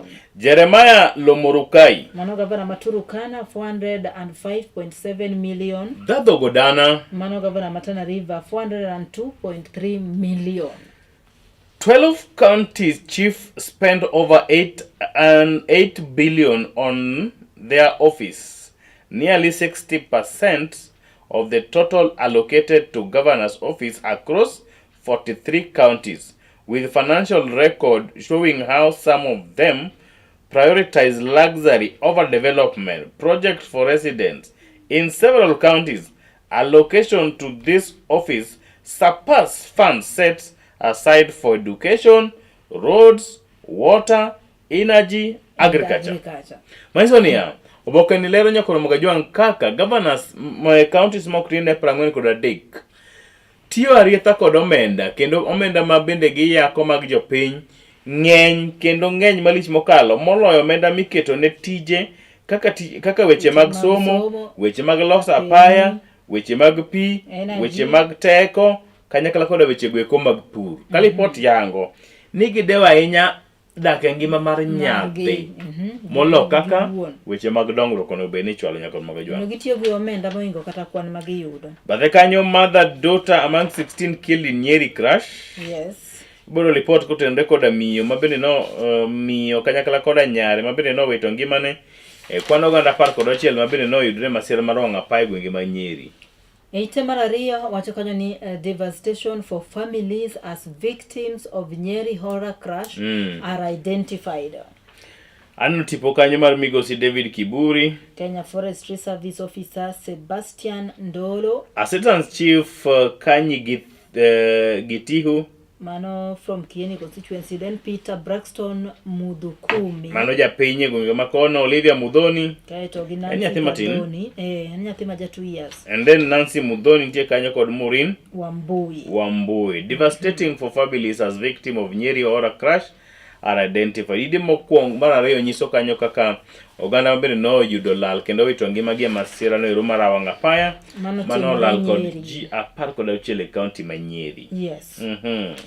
Piny kanyo wan gi puzzle of young phase drowning in school. Midhiero motenre koda nyathi matin miluongo ni Faiz mabende report wacho ni ne olware pi. Ne gima timo nyakon Mwajwang e school. Kech drowning no oket in quotes. Manyiso ni okwan gadiera. Okwan gadiera ni no drown. Mystery continues to shroud the tragic death of Faiz Faraj 3 after his lifeless body was found in a fish pond on Friday. He was a pupil at Gilgil Hill School. Investigators and family members are grappling with unanswered questions. There are growing calls for proper investigation as a result of consistency in the circumstances that led to the child's death. Machielo sani koro penjo mang'eny malo duoko nitie kotende koda tho mar nyathi miluongo ni Faiz Raja ma bende ringrene noyudi kar go abal fish pond. Fish pond kama opidhe rech. Jakoro Mgajwang'. Kata kamano nyathi matin eri koro report yango ni ne entie koda hinyruok moko e wiye kinde mabende noyude fish pond kanyo. Sani koro ji omondo minonro matut otim kotende koda lal kata tho mar nyathi makidoro ni eri nyakoro Mgajwang'. Ite mar adek, Brenda. Ite mar adek wacho ni governor shift blame for secret mass burial. The secret burial. Aneno kanyo Nyamira governor Amos Nyaribo yesterday. Nyi winjo nyoro ka jatend adito kwe mpacho kaendi. Nyochako Seo County ma Nyamira. Kuom ne yie ringre moko wuok kocha kaduogo koni. Where was the government when all these things were unfolding? I'm just asking myself the same question. You can proceed. The secret burial of 33 bodies in Kericho County has taken a new twist, with Nyamira Governor Amos Nyaribo blaming some of his county officers for alleged corruption, even as 4 more suspects were arrested for the incident. The governor yesterday distanced his administration from the controversial burial and said the officials involved will carry their own cross. He revealed that an officer tasked with transporting the bodies failed to remit funds to Kericho County as instructed, opting instead to bury the bodies in a private cemetery under unclear arrangements. Report makitikoro mana yango ni governor county ni Roma Nyamira Migosi Amos Nyaribo sende koro wuok oko kendo thegore malich mokalo kod weche moko mamani tudogo apisi mare kuom ringre oganda jo Kenya mok tine 33 mabende nowuok e county noero kitero county no Roma Nandi mano iki ikono Roma bende piny owacho pod ne okoyango gimomiyo no oru ikgi nyakoro Mgajwang'. 332,000 given to Nyamira officers on unclear record raise disturbing question. Pesa no ringo. Pesa moko lalka. Jio se chiemo. Jio chamo pesa nyakoro Mgajwang'. Pesa non dogo jawar. Ema non dogo jawar. Kusu jawar ema pesa non dogo. Pesa ema non dogo do jawar. Okay. Ite marangwen. Wacho kanyo devolve feast, governors splurge billions on offices as county services suffer. Mano report mabeno asome itimo kuongo kaka governors deo mana mondo mi omenda mang'eny donji ofukegi kindego eko matije piny owacho ma counties to koro thimba nitie poor road conditions kanyo. Residents have raised concern over poor road conditions and unreliable water supplies. No gik majo piny wagoga pile.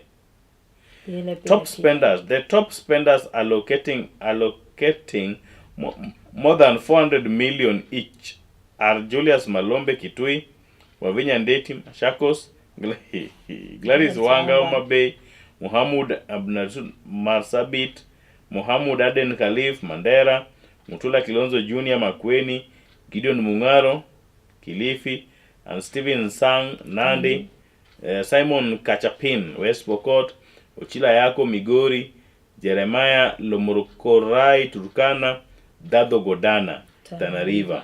Mago governors map so fugi omenda madirom million 400. Mabende gitiyo manatije giwegi. Indego eko ma pito daroji Nairobi, pi daloji kuno pogore oganda jo Kenya kech dhi nyime kod chamo gwenge eko mag North Rift. In other words, magi governors ma mibadhi omako. Mibadhi omako gi. Ok ginyal explain kuma gigole pesa gweko. Kaluoka winjo nying governors ariyo. Ariyo? Ok winjo Wood Canon nyongo. Anyongo tiyo. Weche ber Kisumu ka. Insecurity kende mamondo gitieki. Tich tire Kisumu. Tich tire. Inise winjo kumiluonge nying nyongo weche onge. Poka winjo. Poka neno. Poka winjo. Kikwano ga governors matiyo tineno ga nyinge. Matiyo tineno nyige. The other time kaneno kano good list of governors mo kaka counties osebedo ka develop. Neno ka Nyong'o was stopping the Nyanza governors. Yes. Yes, it was there. Nyong'o tiyo? Tichire Nyong'o. According to kaka weche chalo. Biseneno Nyong'o kadhi e function king'iye kama kowuotho wuod Merio to a pamba page. Walk. Wo mark microphone. Yes. Mo wachi Bwana Yesu asifiwe. Ok ni wadokne, ok waneno nyinge Gima ber to ber. governors, to ne waneno nyinge governors matiyo matek. Gima ber to ber. Kisumu County katemo ber. Ber. To kok yudgi mibadhi bende ber. Ante mara auchiel, fights, catering and costly curtains. Ero, dhi nyime. Flights, catering and costly curtains inside the county spending plans. It's the same story. Aya, mibadhi bende koro chako luoro counties wa ka iwachore ni counties tiyo kod omenda mang'eny e weche go eko mag wuodhe mag ndeke. Catering, chiemo. Ka koro giluongo kembe mopogore opogore kendo giloso chiemo ma iye olungi kendo milibili malich mokalo mondo mi gigi oyieng kendo okwedre e kindego eko ma bende ginyiewo nyaka curtain mikete dirisha manengone ni malo malich mokalo. Ni malo kabisa. E kindego eko japiny to gwonyore gi pade. County ma Vihiga ng'oma timre? County ma Vihiga, Governor Wilberforce Otichilo and his deputy Wilberforce Kizieto have been furnishing their official residence. Official residence, kuma gidake. Kunde magidake opened last December in Endeli Sabatia constituency. They are purchasing 9 king-size beds and mattresses at a cost of 2.2 million. Heavy-duty curtains costing over 1 million. Sofas worth 2.2 million. And TV stands valued at 450,000 among other items. In Migori County, Governor Chila Ayako budget includes 23 million under State House service, similar to allocation in previous years. This comprises of 12.6 million for catering. Migori ji chiema kod 12.6 million each chiemo. Accommodation, gift, food and drinks at 4.2 million for field allowances and 6.3 million for daily subsistence. Hey.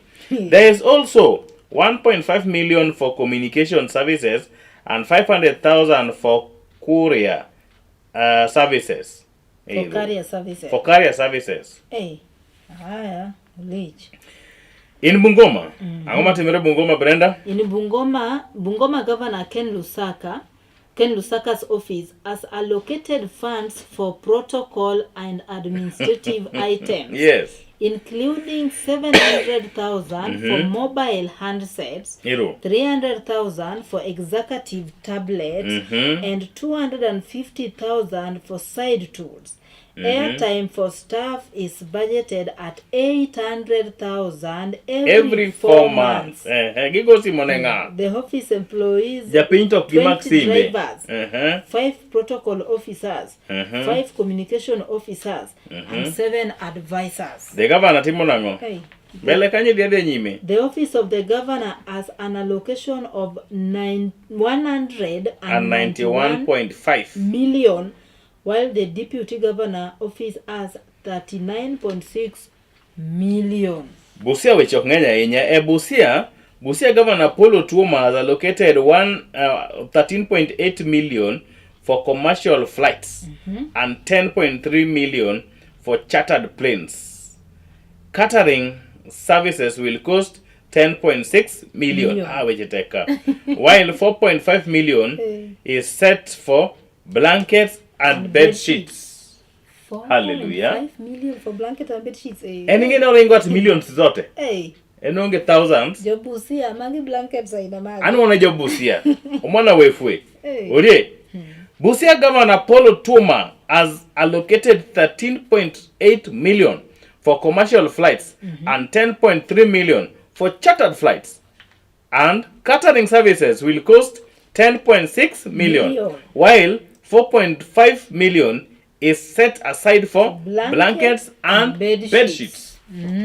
Kingly living. Kinemaja Kenya to donji chudaero ekoloso chende gwonyere pado. West Kajiado. Kajiado County, the office of the governor in Kajiado has budgeted 8.9 million for travel on commercial airlines during the financial year, according to procurement data. West Pokot. In West Pokot, the office of the governor has allocated 160,000 for gas. 1.2 million for internet services and 256,800 for carrier and postal services. Catering at the governor's residence will cost 5 million, while 500,000 has been set aside for field allowance. Jomadi arie pap. Iwe negi gimoro mabalang West Pokot. Kericho County has set aside 12 million for state hospitality. An additional 5.4 million will go towards conferences and seminars. Yes. While 6.9 million is allocated to catering, gifts, food and drinks. Siaka baba, wan siaya gwen ajim kenga, ajim pembelepe, ajim wachonia. In Siaya County, the office of the governor has a budget of 42 million. This includes 1 million for nurturing care. What is that? 700,000 for air conditioner and related equipment, and 50,000 each for communication and postal services. Orengo tem. Orengo bet berbere yao.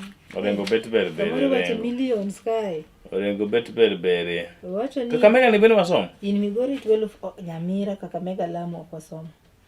Aya, in Kakamega. What's happening in Kakamega? In Kakamega, in neighboring Kakamega County, Governor Fernandes Baraza has allocated 64.8 million to entertainment, travel, and food. Who is the governor? Fernandes Baraza. Entertainment, yes. 64.8 million just for entertainment, travel, and food. This includes 12.4 million for catering services and 14.4 million for hiring meeting and banquet rooms. Travel expenses include 17.1 million for commercial flights and 1.5 million for chartered planes. The office is also purchasing 4 chairs at a cost of 2.8 million.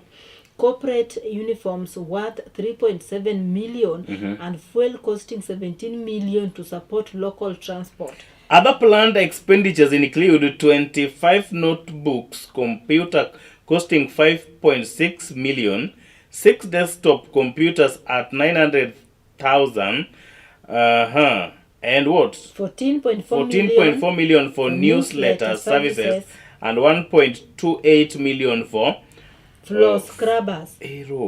Floor scrubbers. Additional 409,980 has been set aside for visitors' books. Diaries and envelopes, while diaries and envelopes, while 566,075 will go towards office stationery such as staplers, pens, and folders. Migori? Migori was a somo. Oh, we were not Nyamira? Nyamira, while Nyamira County does not have a specific vote for the governor's office, the county executive plans to spend 15 million on soft drinks alongside 10.8 million for a vehicle and 2 million for tires. Soft drinks? Are they really soft? Soda too. Lamu. In Lamu County, we read Lamu. In Lamu County, the executive has budgeted 6.8 million for food and beverages. This includes 1.8 million for beef, and 1.9 million for chicken, and 1 million for Jok goat Kamega meat. gima ngene nyal dwaro chicken. And 1 million for goat meat and 500,000 for fish. Additional allocation include 150,000 for fresh juice and 175,000 for soft drinks and 75,000 for imported oranges. Hallelujah. Ongecham orange Mana governors winja maber. Ingene gima giwuondre kani soft drink ni ok soft. An mane matichgo. Nyaka bed ni governors geki. Nitie kaka giywere. Nyakoro mugi Daily Nation kawuono oyange. Kata ring liche county government ka. Odwa tie county. Adwan ditie county. Odwa tie county. Aneno ka ditie county. Ka thuolo mar mondo mi non weche go ite mar auchiel, ite mar abiriyo. Ite mar abiriyo wacho kanyo ni Olkalau MP's death set stage for new Ruto Gachagua battle. So report maket kod mano kotende kod tho mar jaod bura ma Olkalau. Bathe kanyo wan gi Linda Mwananchi will revive coast industries, review mining licenses. Exactly. Bia pia mbele kanyo wantie kod weche go eko mag lendo ntie. And then bathe kanyo court bar state from meddling in hospitals running. Manyiso ni do mamalo koro wuok oko kendo tamo piny owacho donjo koda tije kar thieth no Nairobi Hospital. Yes. Ite mar 9 gin lendo. Ite mar 10 gin lendo bathe kanyo how appeal gamble cost prisoners serving 14-year term big time. When Daniel Njiha Miano challenged his 14 jail term, he had hoped for relief and a chance to reconnect with his family. Instead, the Court of Appeal last week upheld an earlier ruling handing him a death sentence. Pole. Oh God. From 14 to death sentence. The death sentence. Mayo. Then the first judge must have been incompetent. Kaka gimiyo ng'ato 14 years. To do malo dhi yude kod dwalo nigi. Yeah, something is not adding up in that statement. Ite mar 11 gi lendo gidhi nyaka ite mar 10 kod 2, 10 kod 3. Giringo nyaka ite mar 10 kod 4, 10 kod 5. 10 kod 6 gin pach josomo kod pach jondiko, ka thuolo mar mondo mirangi.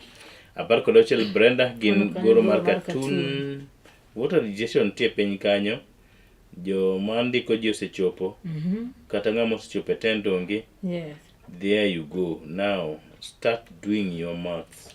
There you go. Now start doing your maths. Exactly. Itema bela kanyo gen obok machon anno tipo kanyo mag you did the last. Yes, I did the last one. Chieng' tarik 30 dwe mar adek higa 2013.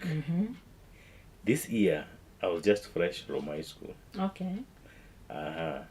The Supreme Court upheld the election of Uhuru Kenyatta as the 4th president in an unanimous judgment delivered within 5 minutes. The six judges said the Independent Electoral and Boundary Commission conducted the election in free, fair, transparent, and credible manner, and in accordance with the Constitution. Balkanyo gin lendo nyakora moga jwangi ite mar 10 kod 9, 10 kod ite mar 20 gin weche mane counties. Yes. Kaka kanisa jo Anglican anyo golo families mok tin 100 e kar dak moro kata e lo moro momede gisebedo ka gidak e kuom kinde. Mano in Eldoret County More than 100 families have been evicted from Kipkaren Estate in Eldoret after the Anglican Church of Kenya, Eldoret Diocese, asserted ownership of the disputed land. The eviction left residents homeless, with many spending nights under plastic sheets or seeking refuge with the neighbors. Itema piny kanyo. State revives Voi Taveta railway line to boost cross-border trade. Piny wacho sani koro osechiero ndachre runo ero mano ma Voi kadhi Taita Taveta kaka gero weche go mago wala bathe kanyo wach malit Brenda en ni nyathi school ne sibuoro ochamo motieko in Kilifi. E gwenge ma Kilifi. A 14-year-old boy who failed to turn home from school in Magarini, Kilifi County, was killed in a suspected lion attack. Police have said. Simon Zaro Chai, grade 7 pupil at Watala Comprehensive School, left home on Tuesday morning with his siblings but did not return in the evening expected. Concern grew when his siblings Arrived home at around 5 p.m. without him. Kathuru mari mondo misom wach malit maket kod mo. Ite mar 21 Ex official to refund 13 million cemetery kickback. I love the last word. Kick what? Kickback. Mano no ban ne tok 10. No ban ne tok 10 to ne gimoro matin. Kickback no do. Mano thin? 13 million cemetery. Okay, mi wacho no thin. Awacho no miya gimoro. By the way, mondo ni no 13 million no bed kickback. Mano was the smallest. Kabisa. Mano miya mana chai. It was a 283 million. Total amount paid by the Nairobi City Council for the cemetery land in Athi River, which was later found to be grossly inflated and irregularly approved. Former Nairobi City Council official has been ordered to refund 13 million received as a kickback in the 2008 cemetery land scandal. The High Court found that the procurement process was fraudulent and deeply flawed, with the land price inflating nearly tenfold from about 30 million to 283. Kora penji. Kapo ningi mano nyose go imasani kori igonyere gi pado. 13 million nosedhi. Nise lo. Igole kure. Ite mar mbele kanyo weche motimore pinje maoko. What United Nations slavery vote as signal. Vote signals, huh? Yes. Kautono mari mono mingi weche motimore pinje maoko, weche mago alanti ite mara 24. Electricity dumping dips by 52% on better connections. Prayo koda beach, prayo koda uchiel gin lendo, prayo koda beria, boke mambalang. Olaga la kanyaka prayo koda chiko. Pradek gin weche go mag sikul, somo, kautono mari mono somo, lak nyaka pradek gareyo. Pradek gadek agaja meli kodo kwan, ntere kanyo kautono mari mono mirang. Pradek koda ngwen gin lendo mpogore nyaka pradek beach, pradek uchiel, pradek berio. Pradek koda boro gin lendo matino tino nyaka pradek koda chiko nyaka koda moga jongo. Ode ade nyaka prangwen. Ite mar prangwen. Ite mar prangwen koda chel ya mogoro lalgo. Gin tere kanyo. Neno mana jini nyambura kangete. Oh, jin. Mika jin. Elizabeth Dorcas, Nsereko, Mule. Gatundu, mago jo gatundu. Weche mag tuke ntie ite mar prangwen koda reyo dhe nyaka prangwen koda dek, nyaka ite mo gik. Kaukulu mali mono misom weche go eko aneno Okoth. Kenya Sevens keep alive hope of promotion to the top series. Kaukulu mali mono misom weche go eko mag tuke pinje maoko. Stars set for 750th match in first meeting with Grenada. Kaukulu mali mono misom day Grenada played strangest. Nite mogi kanya na tipo maja ten pinye wacho migosi William Ruto. Motsepe throws weight behind East African confirms Kenyan visit. Mike Kawachachalo da uthuru mari mono mingi weche maket kod mano. Tuki mabendo ne obedegi kod irangeso Bandari kod Bidco United. 0. KCB 1, Mara Sugar 0. Oh, Bandari 1, Bidco United 0. Yes. KCB 1, Mara Sugar 0. Posta Rangers 0, Kakamega Homeboys 2. Orothi manadea. APS Police FC Bomet 0, Nairobi United 0, Shabana 1, Muranga 0, Ulinzi Star 2, Sofapaka 0, AFC Leopards 1, Kariobangi Sharks 0. Yawa, oloti Maroko. Nyakana mogi, dakos kalo kanyo prangwen kod aboro. Bang sa chiel okinyi maket kod mayo kao yuyo machok kawaduogo to wang'iyo mantio bokeniri mano mar the standard today.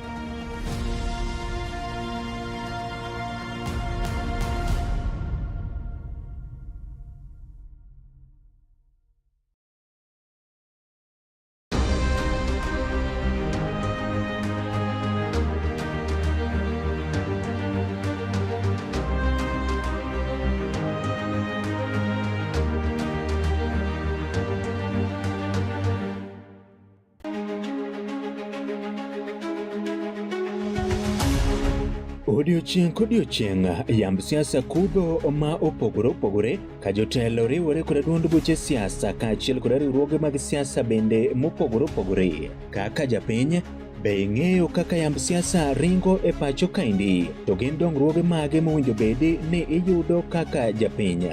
To bende gin jotelo mage ma ochung' malaro lemo ma opogore opogore mabiro ni chieng' tich ang'wen ka tich ang'wen kochakore saa 3:30 mar otieno ka ikelo ni koda Joash Odhiambo Mitula. Magi duto iyudo mana ka okalo e chendo nendo mar orindi mar siasa mana e Kala TV. Orindi mar siasa kik bai.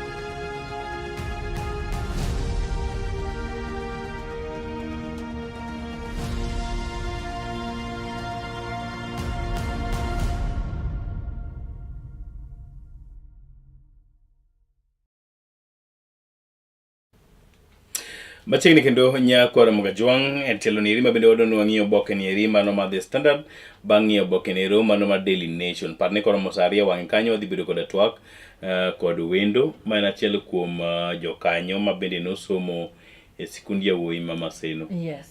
Ibro paro Brenda ni Chen tarik 10 kod 2 ma tarik 10. Emma. Emma wadhi bedo kanyo gi nyasi yawa.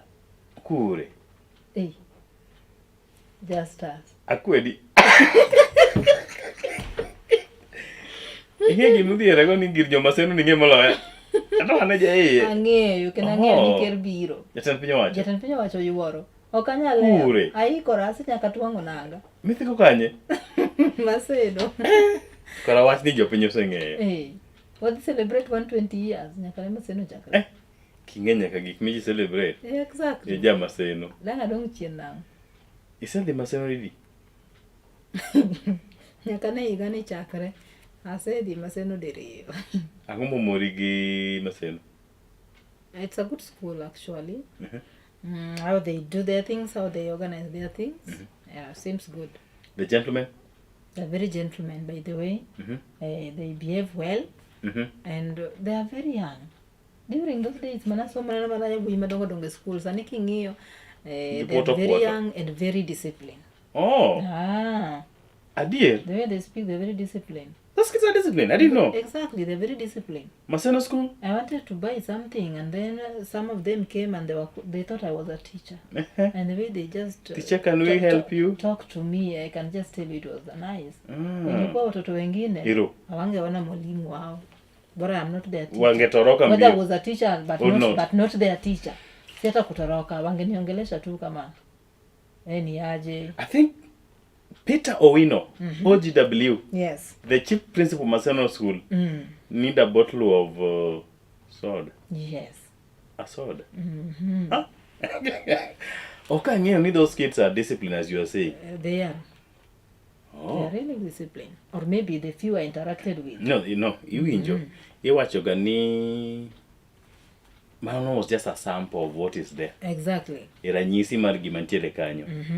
They are good boys, I know. Discipline. They are very disciplined. Emomiyo gikalo penj. Penj ok dekal kirori. Ka ok in discipline. And then lure gi gimiluongo ni culture. Yes. Magiyudo. Ibodo skunde. Kokolungo nying gi. Yes. Bodo skunde ma obedo build in the culture of being rowdy. They are rowdy up to now. They are very rowdy. Yes. But ginoneti morega ni bro yudo ga skunde ma iwacho gani kisiji from 4 green. I will just use that green or for example. Yudo ni nyiri mane from 4 green. Jomako ichte. Gin jomako ichte gin githeko gin very rowdy. Mane gima giyudo system. Gine magi yuagoro. Buk to ging'iyo mana ka kwenda huko. That used to happen to my school. Oh. Without mentioning the name? Without mentioning the name. Of your school? But I know your We school. used to be 2 stream back then. No go ahead, Maseno. They tried. Poch kipak ne skundi awi Mama Seno, awinjo ni nyithindu gi nyithindo go koma discipline, joluor, jomero Nyasaye, nyithindo machalo jodolo. Yes. Gionge wach gi ng'ato. Aparo ni mano en wach maber. Poch kipak e kindi gik mabende Maseno school chano mar bago nyasi ma ingo iga 100 kod 20. Kod 20. Poch kod pak. Mapio pio. E bokeneri mano mar The Standard. Judicial bias. All animals are equal, but some are more equal than others. Pinkanyo? Pinkanyo, protecting their own. Judicial officers have repeatedly. Exactly. Before you go, exactly. Iparo ka margi no chopo, to gi kalo. Gikala. To ka mar jomoko chopo. How many millions? Was it 10? For vehicles. Margechi. For vehicles. Millions for vehicles. They passed it like... Judicial officers have reportedly obtained court orders that pause investigation and other proceedings. While no case has yet reached a final determination, yes, the pattern shows how legal process and conversatory orders interact with the anti-corruption and oversight effort. For irregular Kenyans, the unfolding development the unfolding development highlights the challenge of balancing judicial independence with the timely accountability and the complexity that arise when courts and investigations intersect. Ite mara rio. Tobacco firms shift social media to hook youth on nicotine products. Tobacco confirm are increasingly using social media trends, flavors and influencers to promote nicotine products. They are leveraging influencers and viral trends to normalize tobacco use among youth. Ni jogo como madho ndawa kata kit ndawa mopogore sani to koro kembe ma lando ndawa inago eko sani koro ti koda jo ute mag fwambo kod keyo gitiyo koda ute mag fwambo kod kelo manyasani mar lando weche gigo eko. Sani gitiyo koda ka mbui mar lando weche gigo eko. Kato gitiyo gi influencers gi jogo mose ng'ere mbui. Jogo eko manigi joma luwogi mang'eny ka wan. Joma luwogi mang'eny. Jaod bura mal Kalau Thomara ondike ite ma piny kanyo ka thuolo mar mondo mi som. Otho kojegni 63. Ruto's Western tour hailed as economic game changer. Mancho ni limbe ma Ruto notime gwenge kuma Western chalo ka gima koro nokelo nyak mag dongruoge mopogore. And then bathe kanyo ite mar adek. Death toll in Nyeri Road crash rises to 16 as families mourn loved ones. Erokamano. Ite ma kanyo tiere familia moro ma bende koro owito miyo kanyakla koda nyargi masira market kod mano. Yes. Jopur farmers want law amended to allow export of raw macadamia. Do you know macadamia by the way? The price of macadamia nuts has dropped dramatically. And then, but the Kanyo Bentiere Kenyans mark Palm Sunday with the calls for national unity. Uduching Nero manye timalam anya inyato kanisa marjo kopere. Uduching manyoro nye kwa manamono mikue mosiki. The legal shield. Judicial officers turn to the courts to limit scrutiny. Mano wach docha. Wach docha ntiere ite marangwen. A string of rapid court petitions and judicial officers can freeze investigation against themselves. Can freeze investigation against themselves. Ite mara beach lendo. Gilak nyaka ite mara hotel ite mara birio. Ite mara boro wach ODM and Linda Mwananchi storms Mombasa. Vows 2027 Ruto defeat. Giwacho ni nyaka gi yombo Ruto. Oganda mag joendi ODM mabende nitie badhe mar lendo Mwananchi kata rito Mwananchi. Ne gin Mombasa. To nonoka. Yes. Kawinjo ni ne gigo mana picha machiegni, ok ne gidwa go picha ma wide. Temo wacho ni ji ne onge e gima temo wacho. Koro ok ne gidwa drone butgi. Hatutaki drone. Sifuna ok dwa drone. But the Kenya Senator want help fund to include teacher trainees.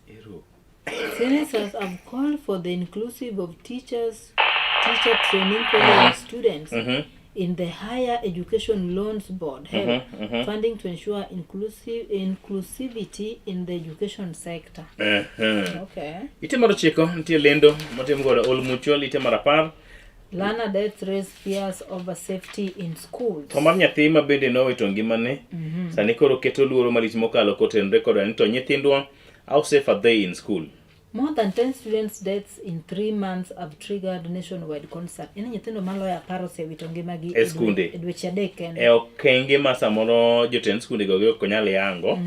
Ite mar 11 lendo 12 pa jondiko gi pas josomo goro mar katun ni kanyo aneno ondik ODM then omokwongo rengo nyono odonje iye kanyo to wacho ni we don't need Ruto, it is Ruto who needs us. Very true. Very true. Exactly. I didn't know. Penjo, the question for the day wacho ni should Thika be granted city status? Your Thika wango duok mano en ga Thika kozo Thika. Thika.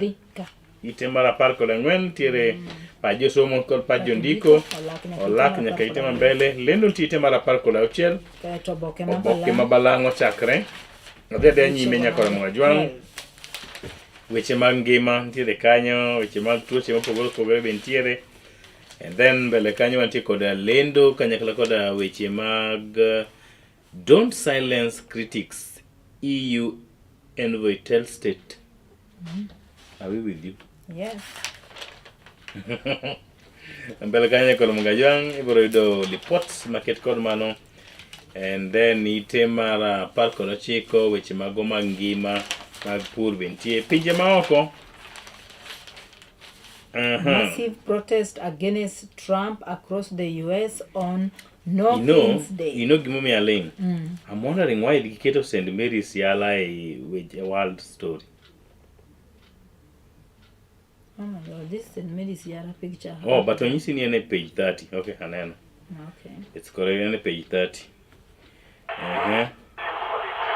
And then itima preko the dick gin lendo makembe makfokam pombo kod keyo.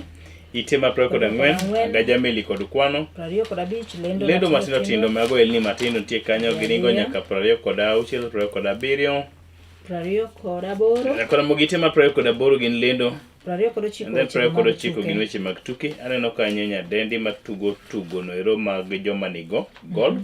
Coast junior player Imani Mugavana. Ilungo ni Mugavana.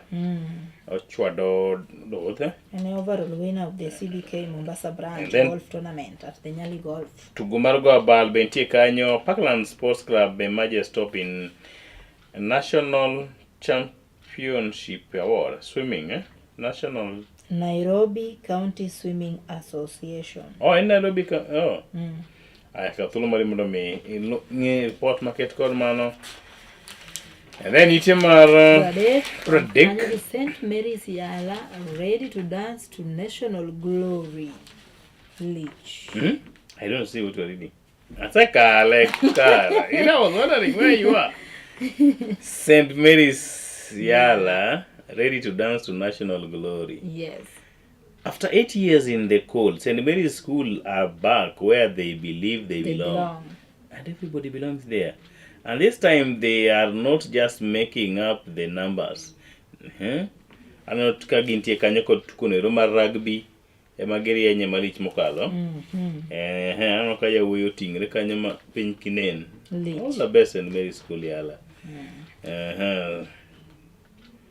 And piny kanya no tipo mar Mwiki Secondary School after beating Moi girls in the Nairobi region. Watch the park St. Mary School Yala.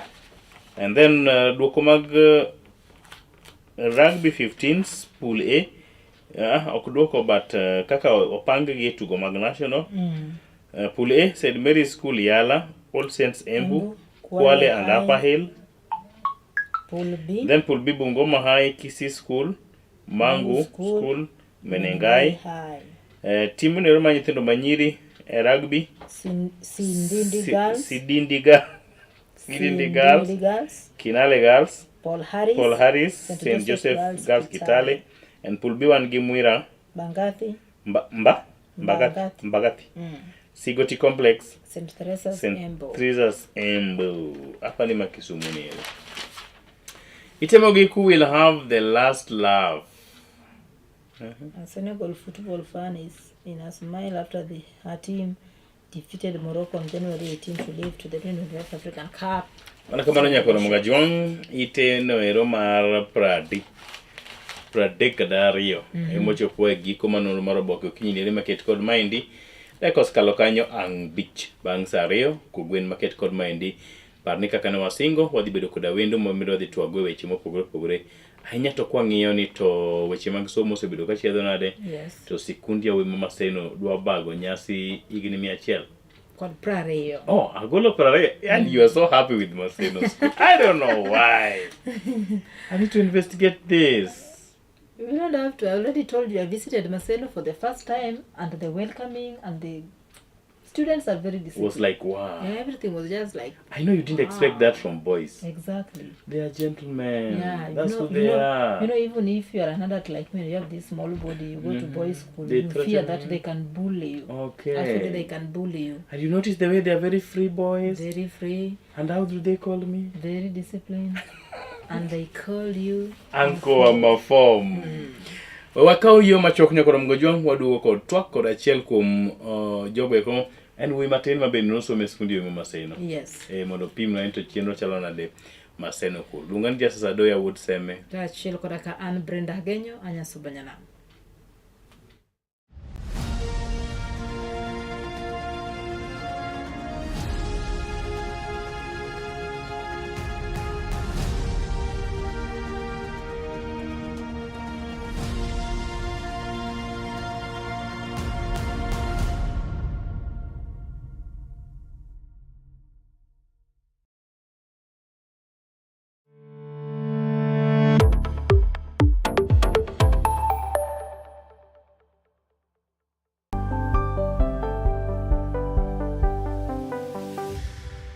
Piny koro tauru gi mare, emomiyo Color TV chako odiochiengi kod Sulwe Mokinyi.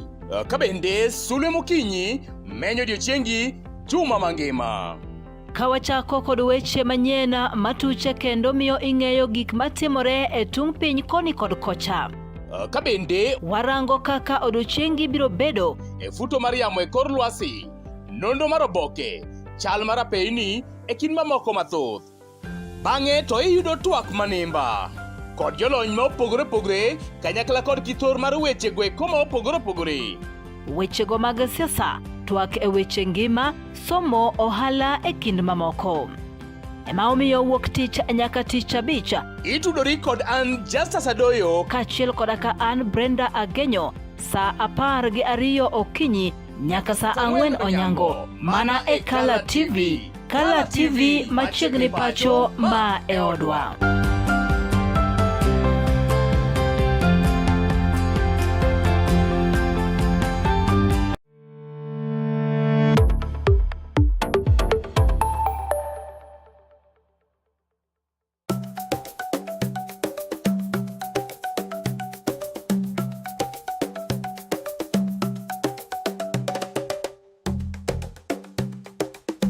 Be isegombo ng'eyo kit tedo chiemo ma opogore, obed chiemo manyasani kata manyachon, machalo aliya, aluru, obambo, to kod mamoko mathoth.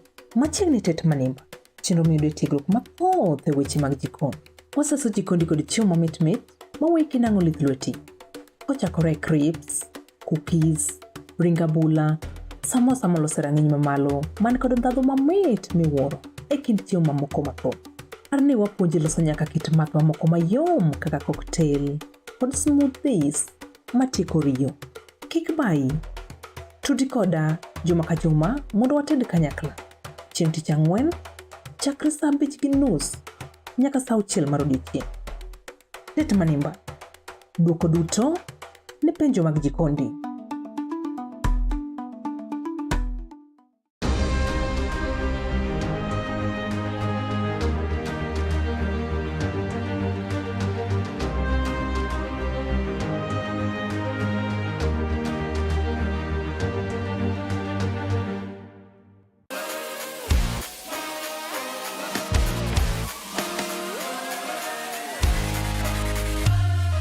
komuoch to wan kode.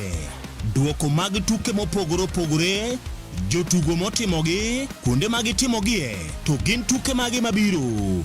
Mano emomiyo wan ka e chenro mar chal pewe. Tudri kodwa wuok tich nyaka tich abich saa 11 mar midhiambo nyaka saa 12 mar midhiambo.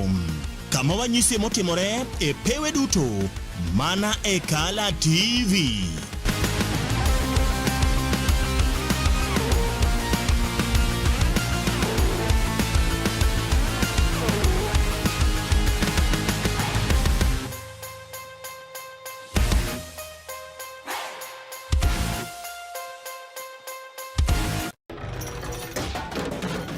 Tok bedo kod odiochieng' marabora e sikunde ka iduogo pacho, yud thuolo mar kweyo pachi kendo bedo gi mor e chenro mar Bang School. Chenro mar Bang School chakore saa 10:30 ma midhiambo nyaka saa 11 ma midhiambo. Kama inene katun mamori, ipuonjori weche mathoth, ibedo kod mor gi nyiero motimo Cathedral. Kik bai, Bang School, chenro manigi mor lilo ne nyithindo duto. Kala TV, machiegni pacho ma e odwa.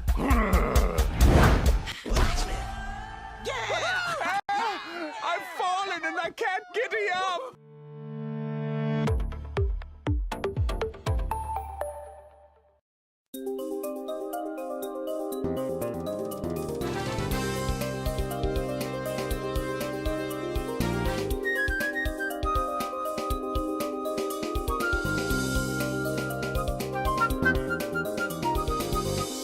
Ineno Kala TV. Kala TV machiegni pacho ma e odwa.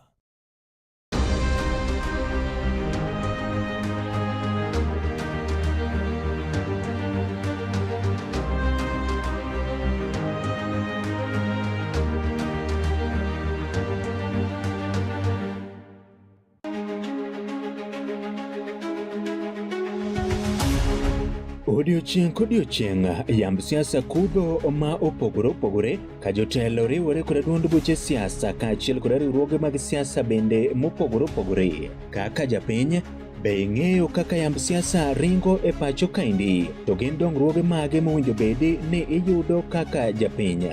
To bende gin jotelo mage ma ochung' malaro lemo ma opogore opogore mabiro ni chieng' tich ang'wen ka tich ang'wen kochakore saa 3:30 mar otieno ka ikelo ni koda Joash Odhiambo Mitula. Magi duto iyudo mana ka okalo e chenro nendo mar orindi mar siasa mana e Kala TV.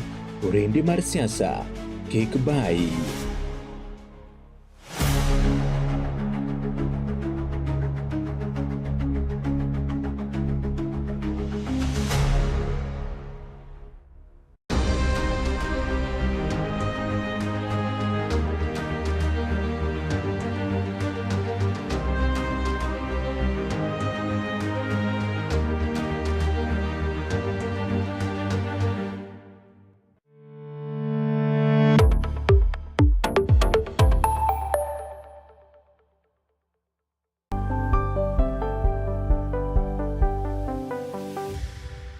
Piny koro tauru gi mare, emomiyo Kala TV chako odiochiengi kod Sulwe Mokinyi.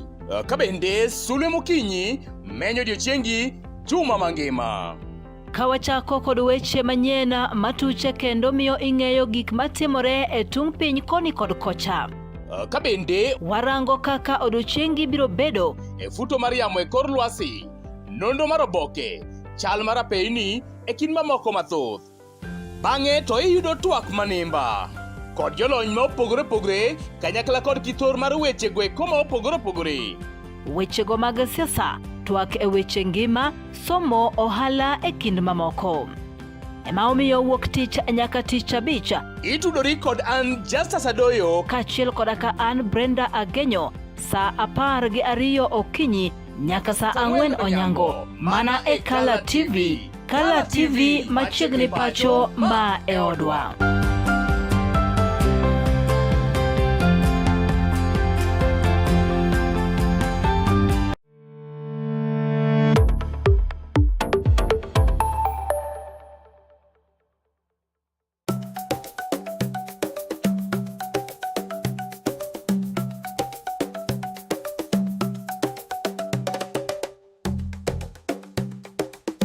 Be isegombo ng'eyo kit tedo chiemo ma opogore opogore, obed chiemo manyasani kata manyachon, machalo aliya, aluru, obambo, to kod mamoko mathoth. Machiegni tet manimba, chenro miyudo tiegruok mathoth e weche mag jikon. Waseso jikondi kod chiemo mamit mawuoyi kinang'o lith lweti. Kochakore crepes, cookies, ring abula, samosa molos e rang'iny mamalo man kod ndhadhu mamit miwuoro e kind chiemo mamoko mathoth. Par ni wapuonji loso nyaka kit math mamoko mayom kaka cocktail kod smoothies matieko riyo. Kik bayi, tudi koda juma ka juma mondo wated kanyakla. Chieng' tich ang'wen, chakre saa 5:30 nyaka saa 6 mar odiechieng'. Tet manimba, duoko duto ne penjo mag jikondi.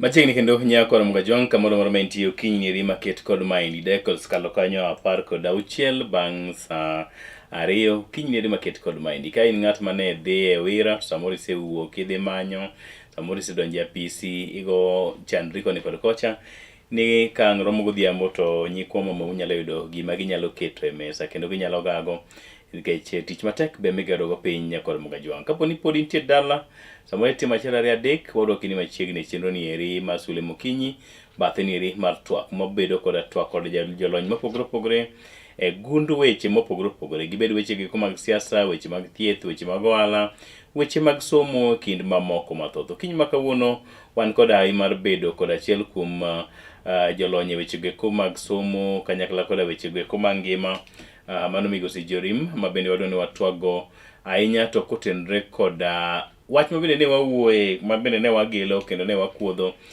ni sikundi yawuoyi ma Maseno chano mar bedo kod wendo maduong' e pacho kaendi mar jatend piny owacho migosi William Samoei Ruto, ma igeno ni ka chenro dhi kaka ochani ni nyaka Mga Jwang to jatend piny owacho migosi William Ruto biro limo sikundi yawuoyi ma Maseno chieng' tarik 10 dwe mar Ang'wen higa ni eri. Antie kod achiel kuom jal ma bende nitie kamiti ma pango chenro maket kod mano. Yiena mondo amiye thuolo mondo mi omoso oganda jokana moyaore ratego ka thuolo ni eri king'iyo picha cha.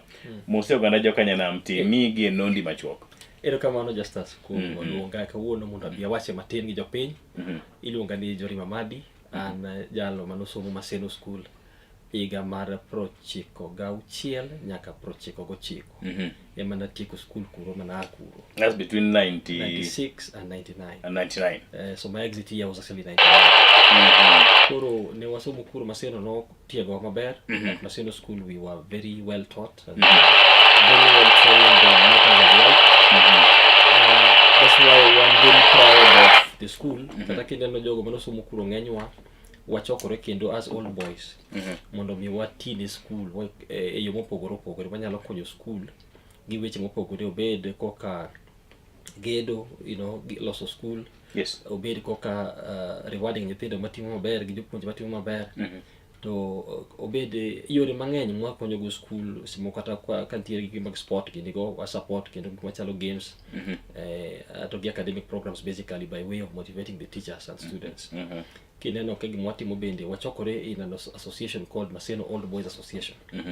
Mano nyiso ni jogo duto manosomo Maseno makoro osetieko school to gibiro gidonje riwruok wani ma ani jagoro margi, ani secretary general mar Maseno Old Boys Association mwadendo ni MOBA. Aparo ni achiel kuom gigo mwatimo ne waromo kodi gi maber higa mar 2024 kani watimo careers day mwatimo every year. Wadhi school kuro to watiego nyithindo go, wajiwogi ni ibedi nyalo bedo daktari, nyalo bedo engineer, inyalo bedo anything you want. To kanyo bende watimo nang'o, reward nyithindo matimo maber kaachiel gi jopuonje. Lakini maduong' moloyo ni Maseno no puonjo maber. Ng'eni Maseno e school ma ok nyiew ni penjo, kwal ni penjo. Itiyo matek magi miyudo ni yudo adier makata ka nodhi university oyudo ni gima pogowa gi joma chiele skunde miwacho ni beyogo en ni ka gichopo kanyo to gi struggle to wan mwadhi maber kech wan ne wakalo penj no kwa nyiewo penj to aparo ni gima duong' mogik mwanyalo wacho kawuono maang' ne wawache mang'eny matin en wach mawaloso mar masin at 120 mana ng'e ni maang' notwake mang'eny matin. Erokamano ahinya migosi Jorim kuom ne winjo duol kendo kawo thuolo mondo mi bi twak kod oganda jokanyanam. To gi sani nyaka ni wuog Maseno, ere kaka iyudo kaka idolo kumbo? Mano penjo maber ahinya. An asebedo e yore mopogore opogore kaka adolo kumbo. Sani to atimo gima iluongo ni event management Kisumo ka. Achako atimo gima iluongo ni real estate, wakonyo ji gedo, gi nyiewo, gi uso ute gi lope. Kato bende an gi facility mo matin mar ECD ma bende aran Kisumo ka. Nyiso ni bende nitie weche mag puonj gi wane weche mag puonj somo go kidonje kabisa. Correct. Erokamano. King'iyo Maseno igni machien kod higa masani, lokruok mane minyalo wacho ni osebedo?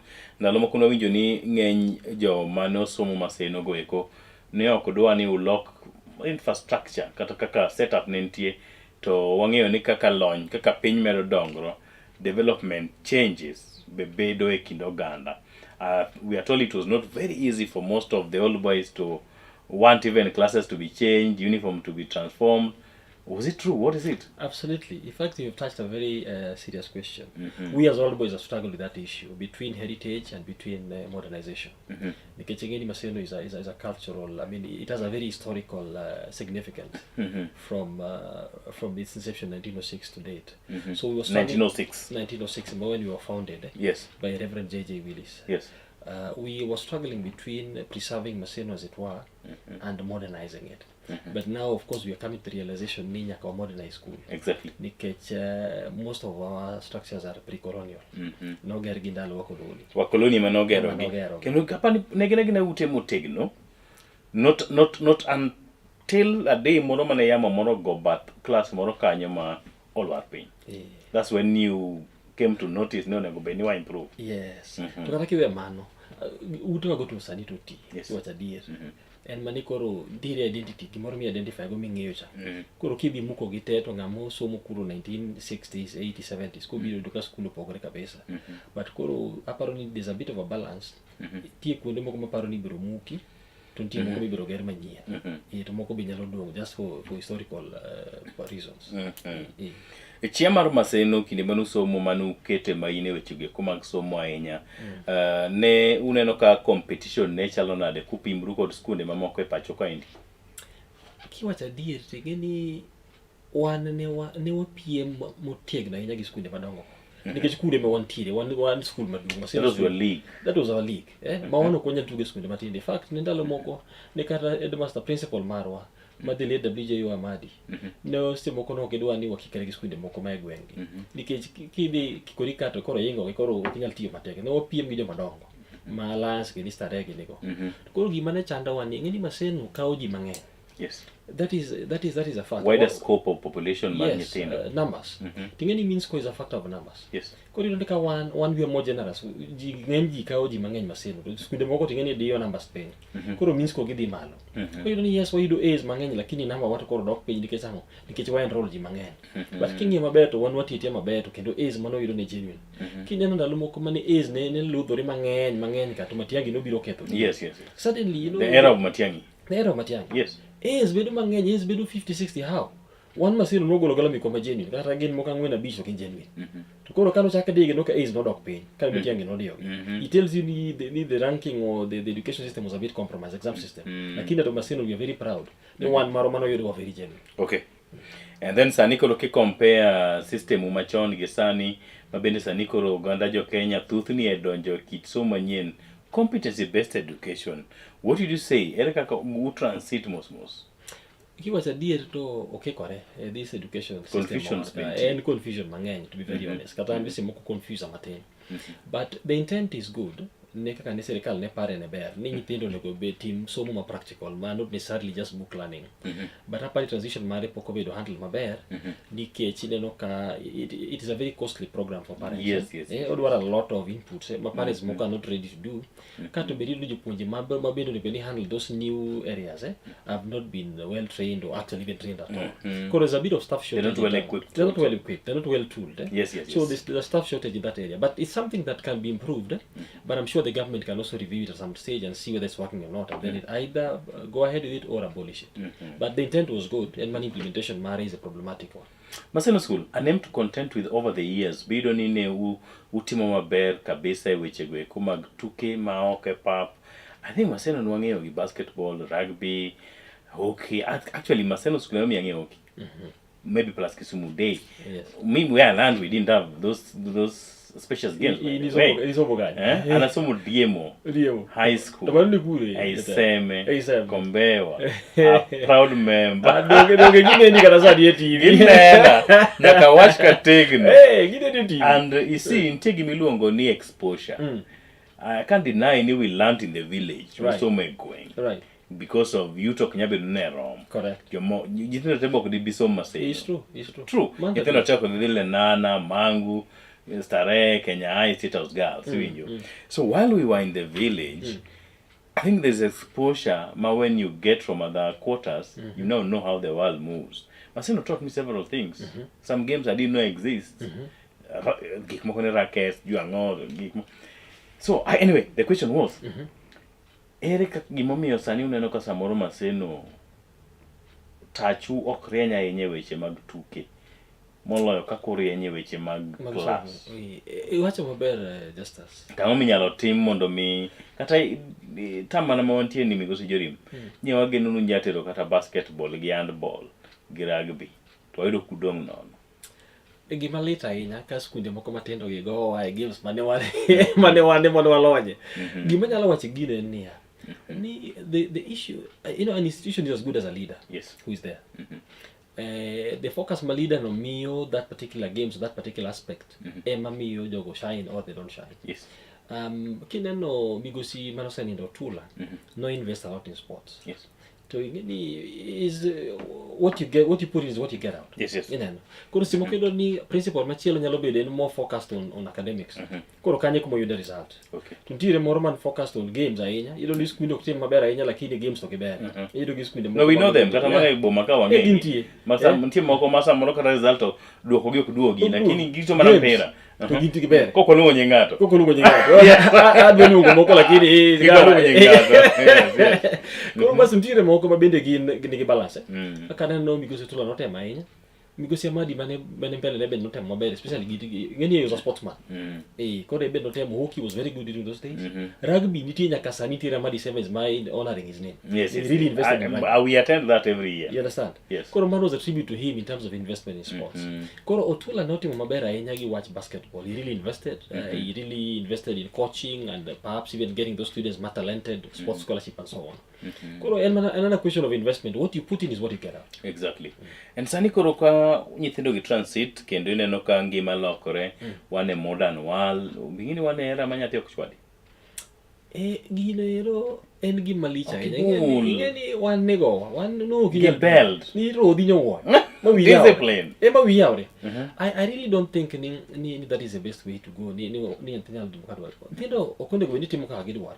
Tindo must know ni my limit manyalo be. Apani gimonego wang'e Jorim en ni nyathi ok go, nyathi bedo discipline. I don't know the best way. Ngentie go ng'ato. There's a difference. Yes. There's a difference. Ingeni umeno gole, apani jopuonje bene odhi overboard. Negli too much. Ingeni no go maringo school ndalo moko. Gocho no ola. Because they were too much, Koro there has to be a level ingeni matter koro is discipline, lakini matter koro is assault. There's a difference. I think me, the way I do it at my place, if my boy has made a mistake, we first sit and we agree it was a mistake. What understand me? obed a mistake from what level to what level. Mobed gi ng'eyo ni mage weche modonjne go en mage ong'e charge obe understand charge mare ne wachang'o to kodonje nyim committee ni be is friendly to him nyaka understand ni pile kobiga nyim committee ni kawuono mokele ni notimo mage gini serious koro nyaka obo yie nyaka ikete mobo understand ni gini ne rach adier mo admit ni gini to na timo takwang'wono ki discipline gimo understand is better than kigoye gimo kotimo nani approach no bende ok rach but gima nyaka bede discipline to nyaka bede exactly gimoro nok go nyithindo ni endi omiyo nyithindo tinde biye gi tek kabisa nyithindo timo mana gima gidwaro the kids have become unruly they believe ni ok nyal nyiso anything because what there's no consequence nyathi nyalo bokre dua suya janyuol mare miyo discipline it's ridiculous. And do you think ni parents be nigi role that they are playing which is not right into making kids do things that are not right in our community? Absolutely. Parents mokido ka too laissez-faire. Ginanani daddy he can do anything, just leave him, let him be himself. No. Parent nyaka control nyathi. Nyathi nyaka donka nigi discipline chako mane ot.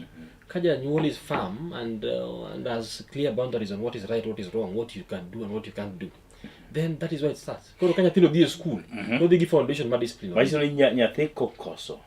To sebedo table for gik motimo to en kind of matter we have to bring on a parent nyaka bed genda standing correct ok ni chopo to mano kuoda wuoda nya igo nyathina nango imulo nyathina nango okugo nyathina see this the parents bende oseketho nyithindo nyathi nyaka bed gi discipline nyaka choge ni kati nyalo kalo ka ok nyakalo kechingeni kor parents moko owe ni that role ni jopuonje discipline role gise outsource ni jopuonje masana winjo ni loro ge ywak ni nyithindo giduogo dala ni koro giwe role ni jopuonje to ka jopuonje dwa discipline nyathi to be ringo gidhi kundi go koko koro nyaka bede gi balance more lakini parents definitely have a role to play in terms of discipline kids. Jorim before we get into the main matter today we wapuonjo jonyuol ngechini loro report yango ni kinde molor ga e bombe mwadake weche mag insecurity medore malich mokalo lakini nyithindo gi wacho ni samoro ng'eny gi emaringo ga piko kata boma Kisumu, Nairobi, Nakuru kagi donje njore mag phone snatching and stuff like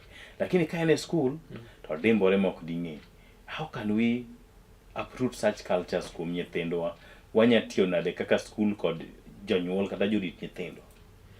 Any just as I have to poka winjo nyathi ma high school ma timo gi kilago. Kuma se winja accusation la Nyapanti college. Yes. Nyathi high school pod 10. Mondo yud wang teko bilano. No dwa chako maji simbe do ringo ga piko. Most of them are like 13, 14.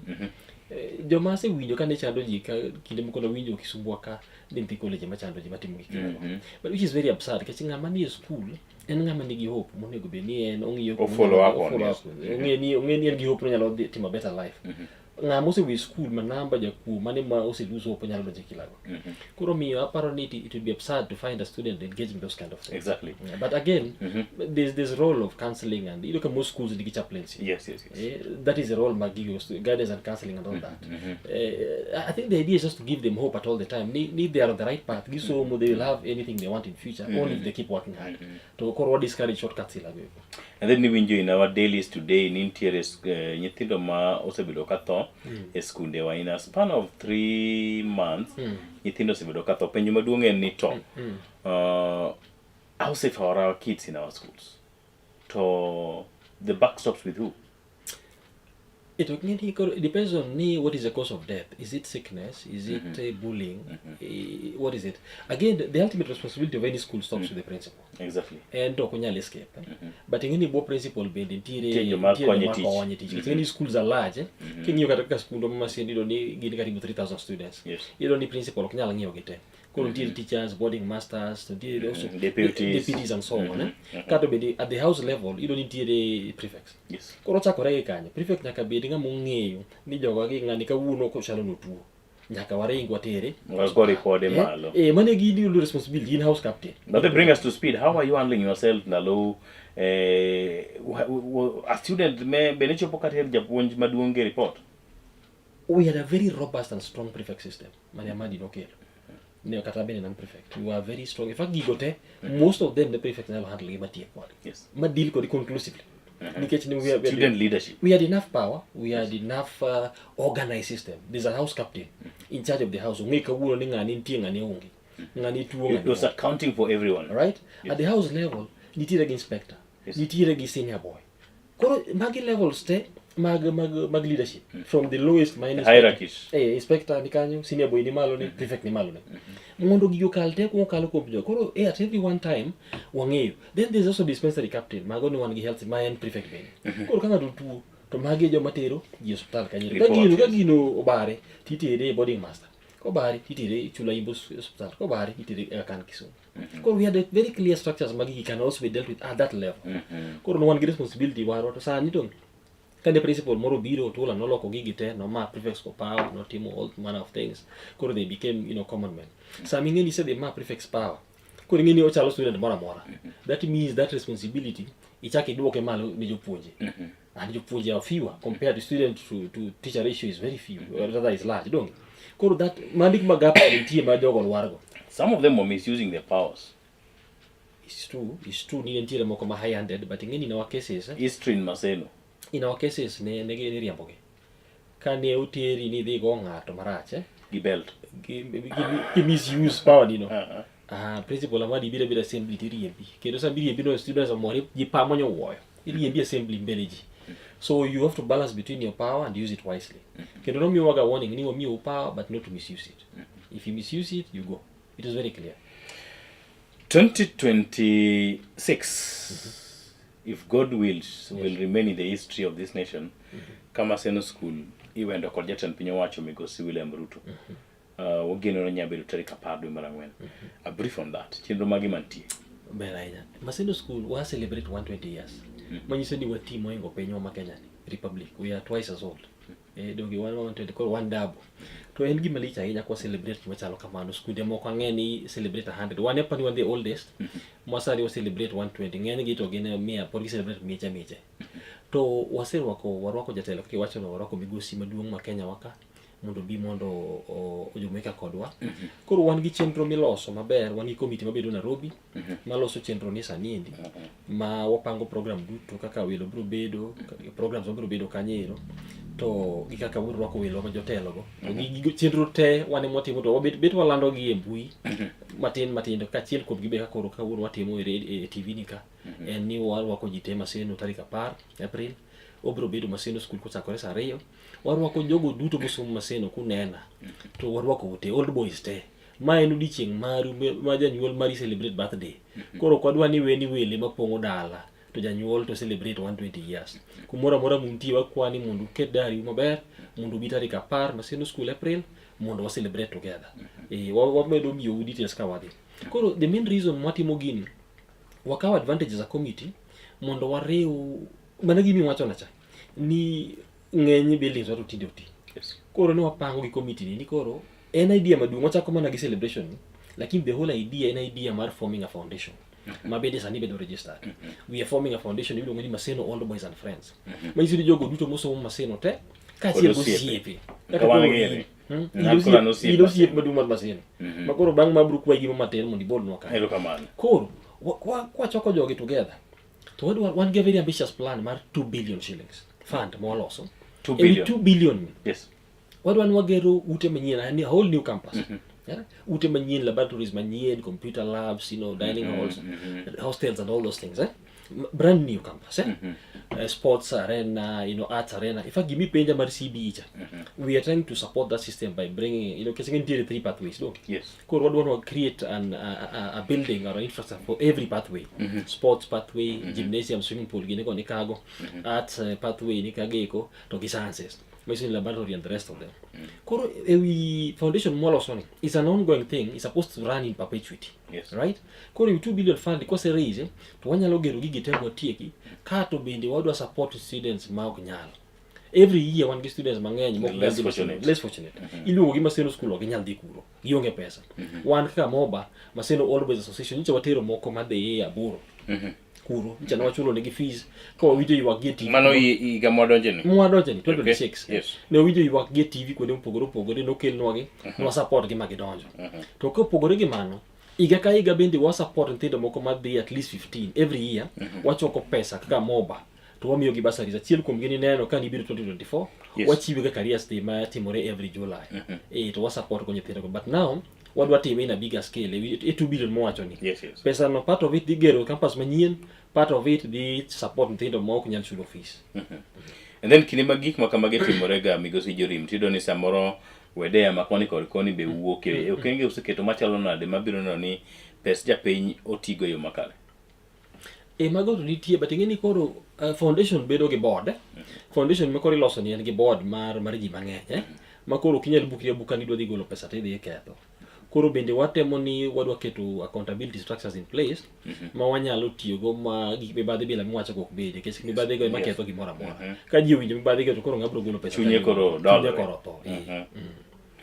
And then koro kinde ma warito jatend piny owacho ni eri migosi Jorim, mihejo wana jokanyana ni what would a day look like on that particular day?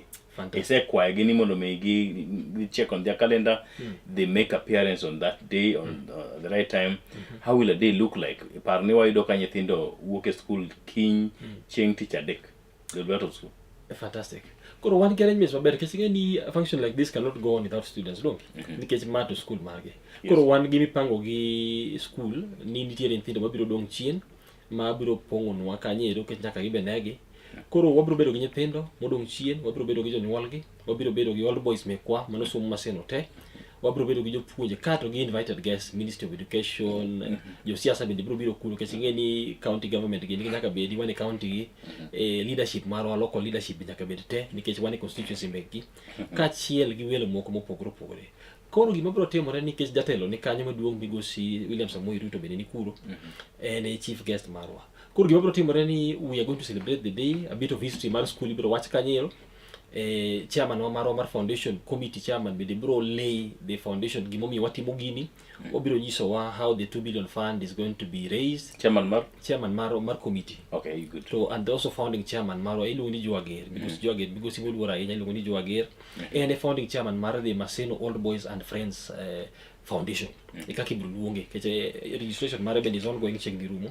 Koro obiro lay down the vision of a new Maseno campus, obiro lay down the vision of endowment fund mabiro bedo bibiro koni go ji nyithindo mok nyal chulo fees kata obiro bedo kendo gi entertainment, nyithindo biro entertainwa kaachiel gi entertainment moko moa oko kata speeches biro bedo med kanyo, wabiro bedo will it be a church like or it will just be any other common gathering? No, it is more of a Thanksgiving service. Okay, yeah, exactly. Koro, we are thanking God for 120 years.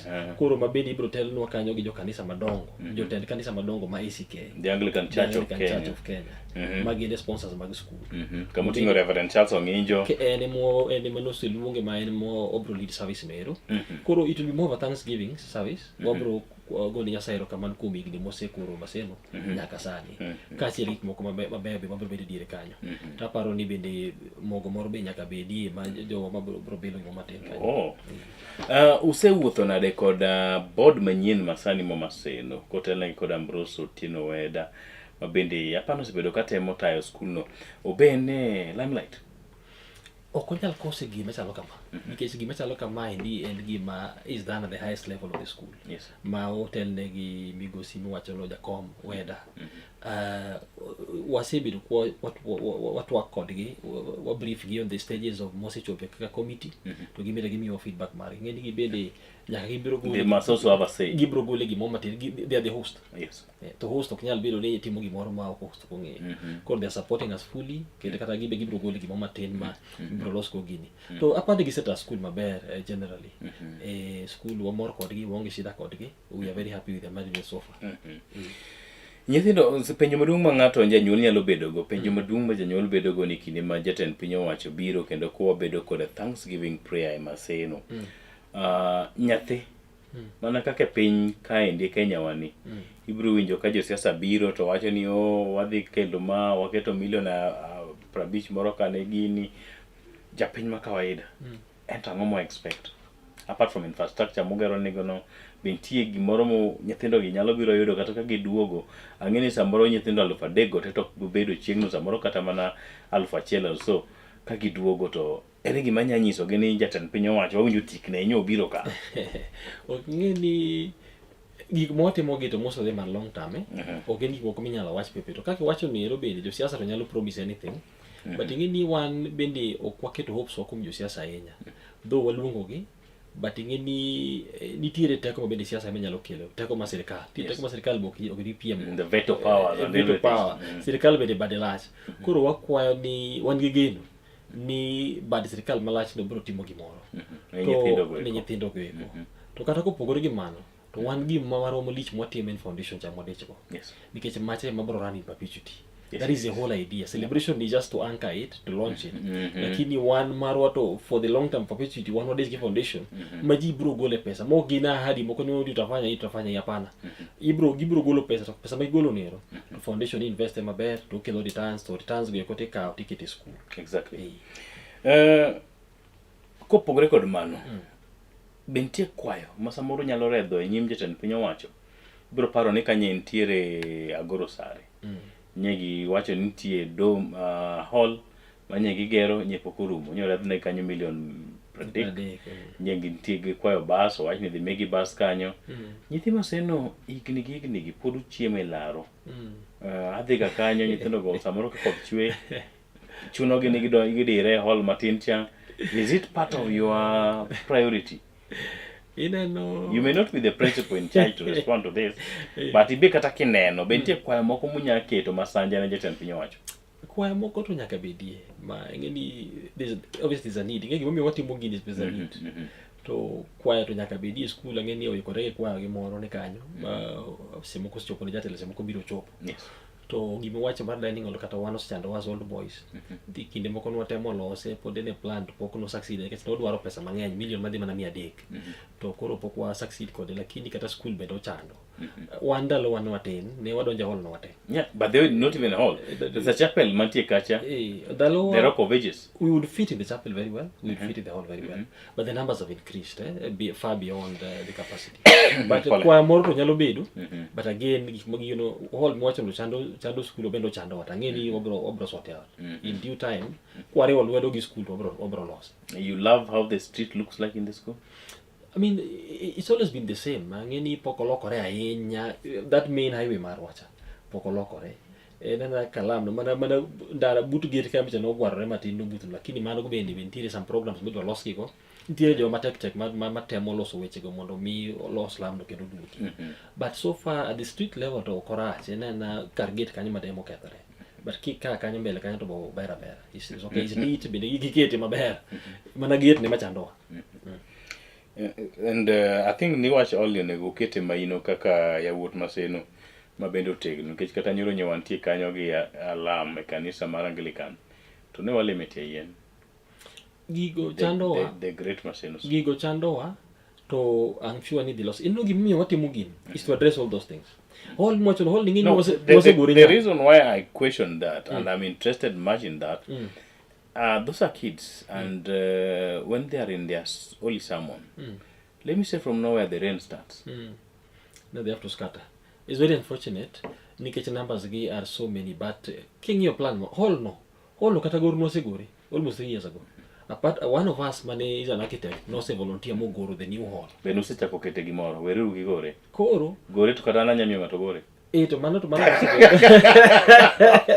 kingeni nyakisa gigori gore to gore to ne wase gore architect kalatas volunteer ko mwase ko kalatas nitie gore miao iwinje gore to wase cost nyaka yes koro gima ne chando wani pok wa fundraising ngeni the cost was around 300 million pesa ngeni ok tin ahinya koro ni wachako raise matin lakini pok odhi mabor don't we have money pok odhi mabor pesa dongwan go kwa kanyo Kenya ka we have money pesa is money to kimokoro ngeno gimokoro watemo ni 2 billion gibura address igote kwa kanye 2 billion gibura address igote yes that is the whole aim to completely overhaul the infrastructure and make it modern create a brand new campus manigi hall manyien nigi gymnasium nigi all those things 2 billion cha what do I address these problems once and for all you people have a land I think beyond the school I think there's a land monokanyo mo pede yen we planted some trees there some times ago ngini ntiere land ma wan go ma official men around 120 acres to ntiere disputed land ngini land makago ni magmasen ne moko mowego mago pod nigi nigi buche to ideally mago bed gi masen koro mago ginyalo gine but we have enough land to plan the campus okay wanyalo kawe side achiel 120 acres 120 acres no I don't want to go into weche mag siasa mabende wachano samoro Maseno ni Lulu yani enu jaluoni mago to koro jo IBC mago beyond onge kaka gibro loso mago beyond us. And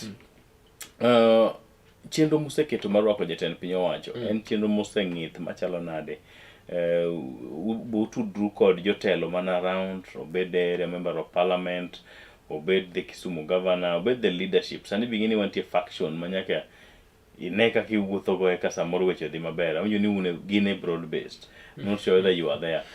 To say the main question is useketo tiendu mungirre machalo nade. Okay, ni watingin wano konjo siasa one planning committee maloso weche git. Koro kaka walose ni jatend piny oseluongo. Yes. To bende waseluongo jotelo mani around mani county wa. Nikech chenro maila ni duong' ok inyal bedo ni tin. Nitie kaka nyako benia segmented. Ok inyal timo chenro maduong' to jotelo ni winja. Nigi winja ni jatend. Oseluong gite. Jatend piny owacho nyaka bi penje governor ni to kari kanya dwa bire. To governor ok mbro receive. Governor never receive. Area of parliament bedo around. Yes. Tiangi team gimoro constituency mare to edo. De mano donga cha. Wano ko chaji kamano wanu pujo Maseno gi discipline. Wano jogo te oseluongi. Nyaka area MCA gibro bedo te ni puonje nyaka governors majirande bila moko miwacho go jirende wagote uluongi te kina baraza mago uluongi te mondo gibedi ke nyasi maduong' school wani en school ma omako region te it has across internationally. Yes. Koro konyal bedo do segregate ni koro is not a Luo affair. Yes. Is not a Luo land affair. Walunga jowate ma are critical stakeholders gibiro bedo kanyo gite. Bende no winjo kilieko watch foundation ma Maseno chako yango. Misegi maduong' bro bedo ang'o to ugeno ni bro time machalo nade. What is the main ang'o manie pachu kinde muchako foundation market called ma. At the end of the day, everybody can just sit at home, everyone for himself. God is for us all. Mani makoro kwadwa ngeni everybody for himself ne mose inyowa. Koro dwa no bed ni koro everybody comes together for the good of the school. Okay. Right? For the one common goal. For the one common goal. Yes. Egino koro form foundation ndi ubedo gi leadership mare ma ose year mostly gin old boys madongo. Ng'eny gin jogo mano somo chon machalo jwa gergeni. Yes, yes. Kata wariyo jomoko bedo somo machiegni machalo ka wan gin jo 90s. Makengi jo 60s 70s to bedo jo 90s. To no dwaro no bed intergenerational effort. Makengi foundation tinde no sura mar kila ng'ato across the generations. Yes. Okadwa ni ng'ie ni magir jomuti kata magir nyithindo. Yes, yes. Egino ka wariwe. But the main goal is to have a fund that can an endowment fund ma can run perpetuity. Yes. En gima ringa makata watoro no we. Koro pesa nitie pesa manyuolre can support the kids perpetually. More or less the same as something people call there's something called M-Pesa Foundation, M-Pesa Academy. Masani ni called bade mabele nyalo timo chelere digi. Though you people are not business as such, as per se, but ugeno ni samoro obedo dala maka jio biro ma samoro le kiwetke okrom to ng'ato nya yudo kumichone lwedo tigolo ne gimoro. Mano. And in perpetuity, kwatho to wene joma chielo to dhi jo katho kamano. Iwinja. Koro en gima koro onyuolra nyuol. Dhe wene dine gima nyaka nyuolre. Koro itimo ne very clear investment strategies. Iwinja. Kika fund de koseromo tikete gima manyuolore. Koro every year timi golo timiyo jomo malitho tege koro mbele maso every year. Wadhi kamano. Kantie gibigere school bigere. Waketo gimoro mwanyalo yudo kata na million moro 300 per year. Right? 300 million per year is good enough money. Minyalo timo go, inyalo support nyithindo go. Inyalo gero gima nyien kidwaro lab everything. So that is the whole idea of the foundation. And then Sanikoro Jogweng, how are you handling them? Ekindegi, you know we are in a political season. Masamoro, I really thank God ni samoro bedo ka moko kum nyithindo go bedo ni onge. Because was one era Masamoro was eneno ka jatend piny owacho limo kuonde moko. You cannot maybe have a control over your pain. Ka gibire nyase na gweko. Gibe orwakgi. Kar gweng kanyo is a bit tricky kech ng'eni gimocho diere sama jasiasa biro kata jatelo biro to jomoko temo luwe. Koro gima watimo za committee ni wadhi keto security moro wan gi polisi ma dhi bedo kanyo, wan gi professional security bende dhi bedo kago, school security ma school di kanyo to kato gi moko bende wanyalo supplement go.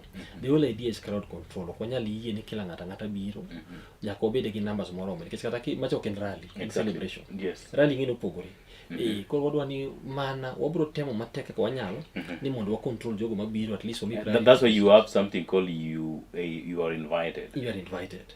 Nikech kwa nono to koro dhi lokore rally. Nyaka jomoko magaga koko jomo mer biro kage ko biro go moko kanyo koro dhi ketho chenro ma is a Thanksgiving ma ok en rally. Exactly. I think that's good to clarify. Yeah, it is. It's not a rally. It's a Thanksgiving service. We're celebrating 120 years. And it does not mean you're the community. No. But en mani koro ntiere kwede moko jatelo nyalo kata wuok bang' chenro dhi muso gi oko kanyo. Mano yiene. Onya kata dhi kondele kotieko. To kata mana bathe kanyo. Onyalo wuok oko gate ni to dhi muso jogi oko. Ochokore kanyo gi jopiny. To gin jatelo ma gidwa neno. Ema gidwa muso. Exactly. To kuwuok oko muso gi oko en shida. To ko kelo no yie no kelo jomoko momer to biro ketho nwa nyasi. Ok en gima ber ahinya. O jomoko maraudi. Koro kanyo it will be a prayer Thanksgiving service with order with minimal politics or completely no politics. No politics. No politics. And you've invited a politician. No, he's a head of state. Yes. So he's a head of state, and there has to be distinction between politics and his government role. And development projects. Yes. So unfortunately, all those three are vested in him as a person. So we choose not to look at the political side. Microphone manyaka koro ngeni to wacho gini na. Wacho gini na. Mane kaka otembe. Waseneno kata kodhi kuonde mamoko skunde mamoko kaka norwake ne nitie Agoro Sareka wasewacho nitie Kapsabet Boys. Ukopo gini kuom jomoko kosoma ubeni un guma ne chenro. Okwakopo gini no wasepango chon en mani napok otimore lakini wang' Nyasaye okonyo go dhi timore. Nosetem lose chon to ne organization ok obedo maber, players nok obiro in time. To wang' ni tapani Nyasaye omenyo maber gi torch ne. Yes. Wang' ni wan organized. Every school has a right. It may be a trend. Correct. But in those sort of milestones are huge. Any school cannot ignore. If you are clocking 100 years is a lot. Yes. So whether or not anybody else is doing it, I think it's not the issue, but again, it's just that the fact that the milestone is worth celebrating. Yeah. Okay, ngima gi museketo mabiro neno ni utudru kanyakla kod stakeholders kod ute fwambo kod keyo kata joma nyalo neno ni weche gi eki ubedo promoted mark you ni nyithindo dhi bedo kanidala ok gibed to gidegi gomb kata by the nyoro ni wane lemo ni gikwacho no ni degi gomb luwo weche gi achiel kachiel. Use utudruok mane kata osiep mane muketo kod ute mamoko mag fwambo kod keyo mar biro neno ni nyithindo gi yudo ripodegi achiel kachiel kaka gidhi no ero. Samoro ero uyudo 500 or matini muketo kanyo sanja to kweth maduong' to koro samoro gin dala to and they are also part of the same family. Wacho kima bera ahinya ngeni naturally I think all the kids would want to be there for that function. Naturally. What I know dine bed ni on any date ma the thing I was there by the way. Yes, sorry for cutting you. Just to bring you a brief. Right. The principal spoke with the kids church assembly and was like dine wagomb mondo date gi odu kata chien mondo yud ka untie to kata kamano wadhi interfere gi calendar mar school. Imagine keep nyithindo up to 10th. Ngini mano yudo ka gikaw the entire holiday at school, which could not make sense to most of them. So they're just going home. Some of them may be retained as you're saying, or maybe there's a way they will find how they're coming back. But gin make this school. Utima ngoma na noniri gibe giyudo weche go chopanegi. Gimotion is very critical because naturally the attention will be at the school. Ingeni as a kid, putting myself in the shoes of the kids, I would naturally want to be there to witness it one by one, live. But kuro given the numbers go may be too high and may not be sustainable. Kuro gino wacho ni moko bro dong to moko bro didala. Lakini wasebedo kwa tudore mang'eny gi ute mag fwambo gi keyo machalo kamieki makoro wan kagi, mendi luongo mar kala. Wawuoyo kod mang'eny watimo media sensitization, one TV mopogore to nitiere program definitely en gima nyaka bed streamed live mondo ji onene because we want people to watch it even abroad. Yes. Koro mago to koro gin nitty-gritties lakini for sure wabro bedo gi platform ma nyithindo nyalo nene gin. To jowa ma bende jofwambo gi gin be ubro I'm asking this because was chopoga functions tido kikono uni inionge kaka no luongi ka to in mana gi barupi ma yie ni donjo kamoro timo tiji mar fwambo kod keyo. There will be a special invitation because it will just be a room for all journalists nyalo access. I know this question I'm asking is very crucial to any journalist out there. I agree. Because ng'eny gi chopoga events ma jotelo to get onge gi if there will be a gate pass we will have access. Yeah, in fact, the more the merrier actually. Ka ung'eny kamano to bende nyalo moro malich. Gimo dhi tim in fact bende miya idea maber. Ka kora dok gi committee kuchara bro kono gini mae gima the feeling. We have engaged you guys but the question we penja directly ni do you have access to the venue? Mano to I think the answer should be yes, but again ka kipenja no Kora dogo komita koni, can we now accredit the media media houses? Mabiro biro timo gini. But ideally, every media house would want to be there because this is a big celebration. Mapa ni naturally you should be accepted there to do your work. Morubo ni ufuam buke ke gimadung mati merekanya. Wachupuka ngani functions ting isini. You see, for a reason or the other, protocolly, onugubena chope function ahead of the head of state. Correct. For a reason or the other, achupolate maybe ponan kodi program kakantaneni. Umne kawune meti menyasi. I'm in a program still there. I'm doing it now, but I'm the one again assigned to come over. Atiko Sangwen. I'm running up. You get that? I get it. So what helps? You people should come up with some tags. Specifically from somebody in charge of communication. All liars with the media in charge of in Kisumu, what I see them do most of the time, gichiugas some, but really not all.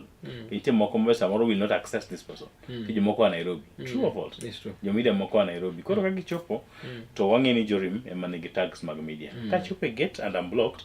I just call. Or there's somebody get kanyo. Just have to check my card. My journalist ko sab blog amara mago ko bigi simo. You see. No, in kare. Yes. Gimoanya lo show ino setemo is first of all we are also very keen on crowd control. Exactly. So that we know who is coming in and who's not. To be one of the things Mwati Musani needs a forum that has been developed. Imagine a register, right? Exactly. You can register your details, then you can print out a badge. Mandegi Mani was recommend. So I want to believe in you also. We may also add media accreditation to it. Exactly. So that you can self-accredit yourself and say I'm so and so from this media from house. Color TV. Color TV. We'll So be attending whatever- how many? We'll be attending 2. So that then you can then print out the badge that properly identifies you as a media person. Manapan is the addition that we can make, but overall there is a program to actually register people online so that you can come as a properly invited guest where you can actually produce your own tag and use it to enter the venue. Exactly. In catching any, some of us may not like our danger to be in confrontation with it's the wrong. It shouldn't authority. be. It shouldn't The authority go begin on me, give begin teach, manage everything. It's right. Yeah, it's A right. very good job they're doing because bekanyo kabe where hell to mangi ngato to offense. It's true. Ngato the karanol don your fiso kwalo. No, one gi plan mabed mar security is a very tight and secure program. Ma wakonyoregi police, wakonyoregi private security, wakonyoregi security mar school. Koro these 3 presidential security bengen kai. Exactly. Koro these 4 arms of security is enough to run the function and make sure it's secure for everybody.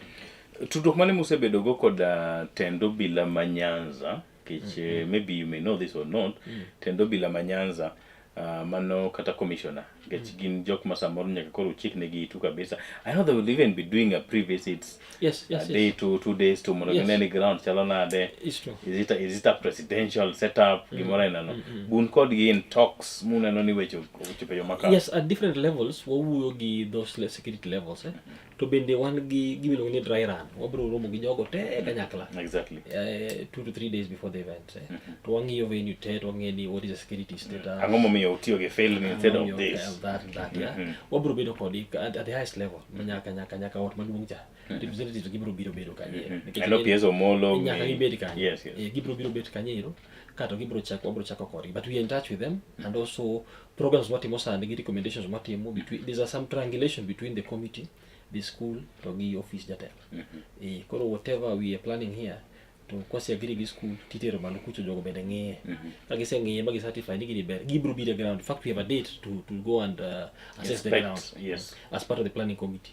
Wabro de kodgi to any recommendations or any guidelines ibro tim kanyero. If there are any rectifications to be made bende ibro tim kanyero. Away from that, limbe mag jatend piny owacho mosebedo kotimo e skunde wa kanyakla kod gwenge ma Nyanza. I know maybe you're not a politician, but yiero weche mag dongruok. What would you count on them? Gisebedo ka giloko sochwa machal nade? Okay, politics and development are intertwined. Yes, they may be one and the same thing. Yeah, they're intertwined. In fact, politics is the root of development. Yes. It's actually politics. Exactly. Koro, what in this setup, Maru school we are not really dependent on politics. Yes. But when you're on tape matain, kaka jatelo biro when you're tape, kajo moko se tape no. Lokuno bende why you their portion of this development. Exactly. Ma biro through politics. Ubenya kumanya wise way munya munya local wogi look go in, yes. Kwase ka mano. But overall strategy does not depend on politics. Again, what about foundation? The foundation of Maseno Old Boys and Friends foundation is very important to us. And jogo ma are non-political.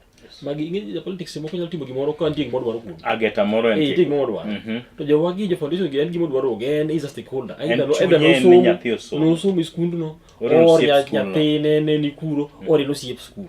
Gimoro dwaro malich onge dwaro gola mondo thido som kata mondo skul obedo dongre. Mabro konyo jomoko. Koro ngeni mate en ko dwaro personal gain. There's no personal gain. Lakini jasiasa tingini ko ang'e ahinya to yeto dwaro gimoro. Ko mi tang no yuda kura kusana. Jorim, education is an equalizer, as you've been saying. Correct. Is it dimming or still an equalizer? Equalizer, what did you say? For the equalizer by a great extent. But I must make this difference. Clarification. Education on its own is an equalizer for everybody. Yes. Kana sani wan ko dikaidi isomo school mopogore somo pogore. But waramo. Wana level achiel. Gimi nyalo timo somo nyalo timo gimo moloyo, but you have been equipped with the skills to run life. Correct. Money education team. However, nitiere aspect moro ma bende nitiere moko mimedo go. There's a personal initiative, personal skill. Beyond. Wacho ni kidhie na mikao rech idwa tedo. Ok dikaka rech no gi pi ka kiole no tichwake tigole keteme. Nyaka ndhathe moko mede. Nitiere moro ma medero iko, tie moro ma chwaka kama.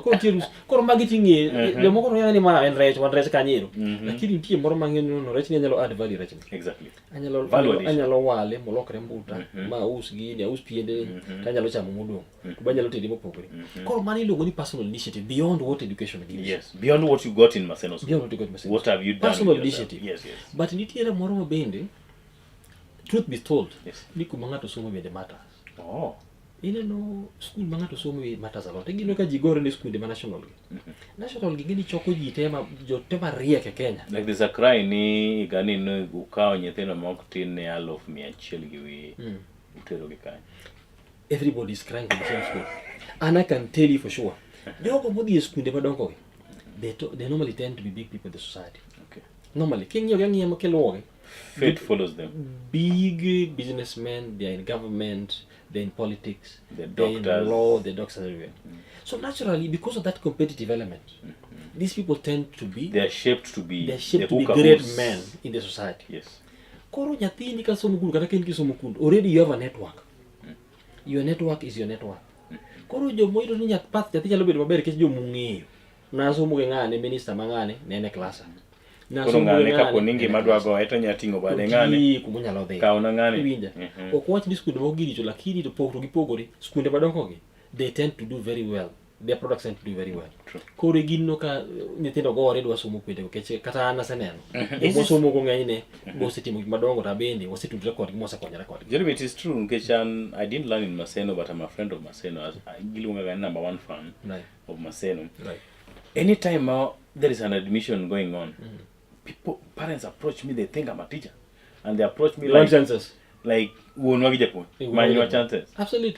Yes, and there's so many, they overwhelm you. They know. And I can tell you just as it's a fact.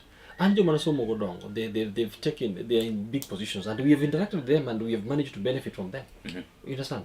To kengiyo kata na kuma na chaka dia somo Nairobi University. Yes. Kunure bende jono somo go bende yedoka bende they tend to be something kata bende gimoro kan maracha but now that is the beauty of the school you go to. That's why top schools produce top men. Yes. And Maseno produce great men this side. Kengiyo kata jomo somo Maseno. Kengiyo Justice Majanja manotocha ja Maseno. Okay. Kengiyo ngane manotocha bachaki jomo to mondi ngeno ne Jamaseno. Yes. The first minister of a government back in Kenyatta, Omolo Kerogi, Jamaseno.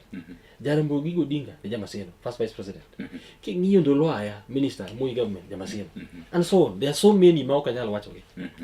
Why King Guinea legal circles, Guinea politics, Guinea medics, the teacher, Dr. Loch, Guinea Nairobi Hospital, Madongo Donka. These are all Maseno people. Joagir is a Maseno guy. Odongo Mamo, ministers, Maseno guy. There's that Maseno thing that is following them. Jobo Mino, Maseno. Olagaloch, Maseno. Right? So there's something, they tend to become something in the society. It sort of follows them naturally because of the school. Erokamano nya Jorim kuom kawo thuolo mari. Wachni minyalo wacho mogik ne jonyuol. Wachni minyalo wacho mogik ne nyithindo gi eki.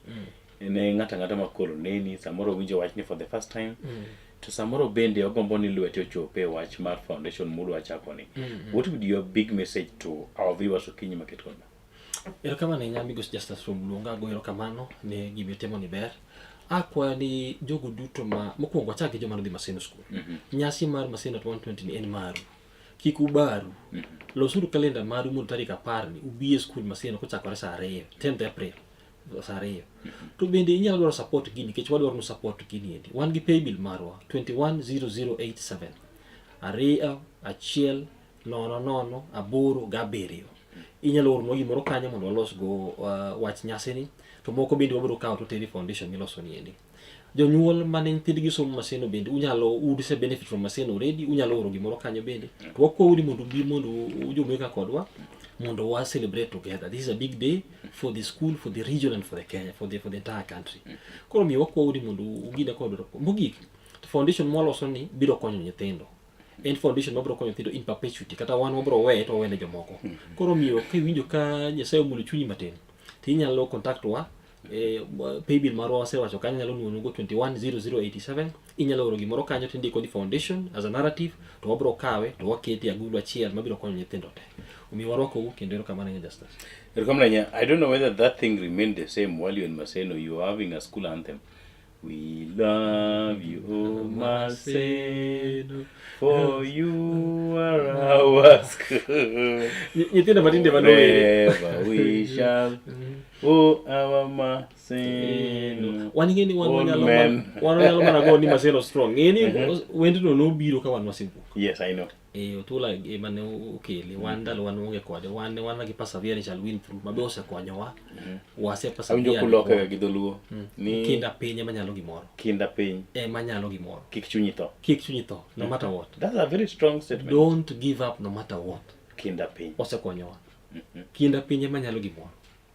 Kakoro mogi kaka iwinje no ero duond Migosi Jorim kako pimo no ero gin kod welo chieng' tarik 10 dwe mar 4 igani eri ka jatend piny owacho Migosi William Ruto igeno mar limo skundi yawenero ma Maseno. Wan kaka Kala TV bende wan achiel kachiel chenro no ero maket kod mano mane omiyo Migosi Jorim bende yudo thuolo mondo mi obi otwak kod oganda jokanyam. Watemo ni wan achiel kuom od fwambo no mabiro kilo weche gi kachiel bende watemo ni wabed achiel kuom od fwambo no ero mabende biro yudo thuolo mar timo lendo kantie ma nyasi motenre kata motudre kod mano. Jorim ko watieko wan kodu wawuotho kodu Maseno wasebedo kwa wuotho iga ka iga wachako wuoth kendo wuotho pile kantie gimodugo mondo wakony tukel waya do tewa nyaka go ni erokamano Justice isiki maber ni Maseno aneno post gi pile ka pile.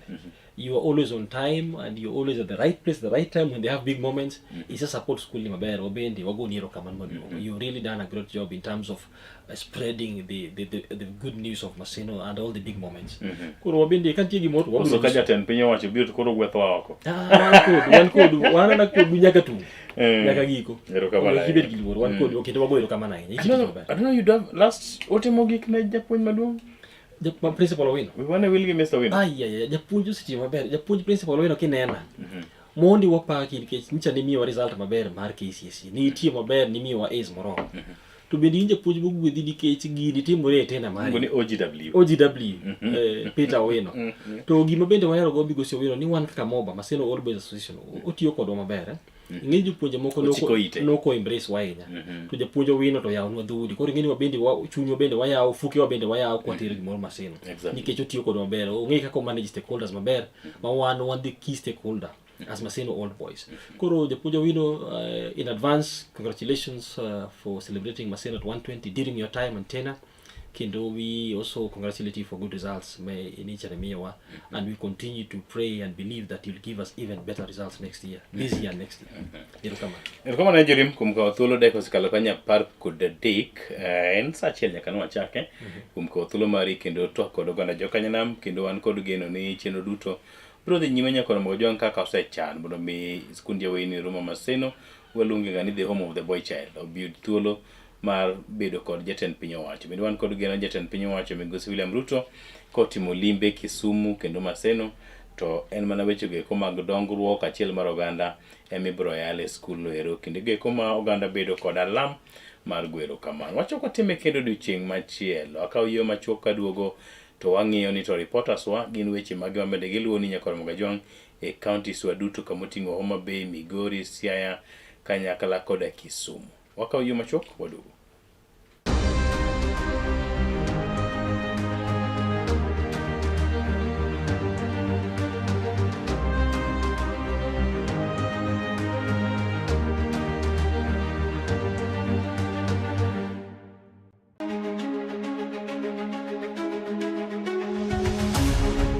Odiochieng' kodiochieng' yamb siasa kudho ma opogore opogore ka jotelo riwore kod duond buche siasa kaachiel kod riwruoge mag siasa bende mopogore opogore. Kaka japiny be ing'eyo kaka yamb siasa ringo e pacho kaendi, to gin dongruoge mage mowinjo bedi ni iyudo kaka japiny, to bende gin jotelo mage ma ochung' malaro lemo ma opogore opogore mabiro ni chieng' tich ang'wen ka tich ang'wen kochakore saa 3:30 mar otieno ka ikelo ni koda Joash Odhiambo Mitula. Magi duto iyudo mana ka okalo e chendo nendo mar orindi mar siasa mana e Kala TV.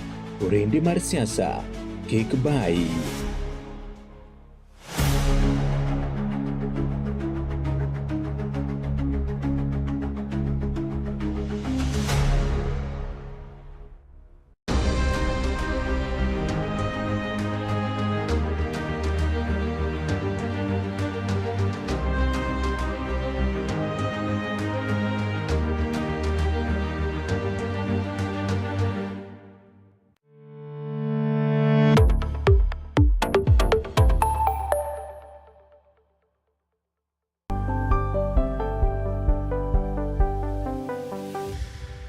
Piny koro tauru gi mare, emomiyo Kala TV chako odiochiengi kod Sulwe Mokinyi.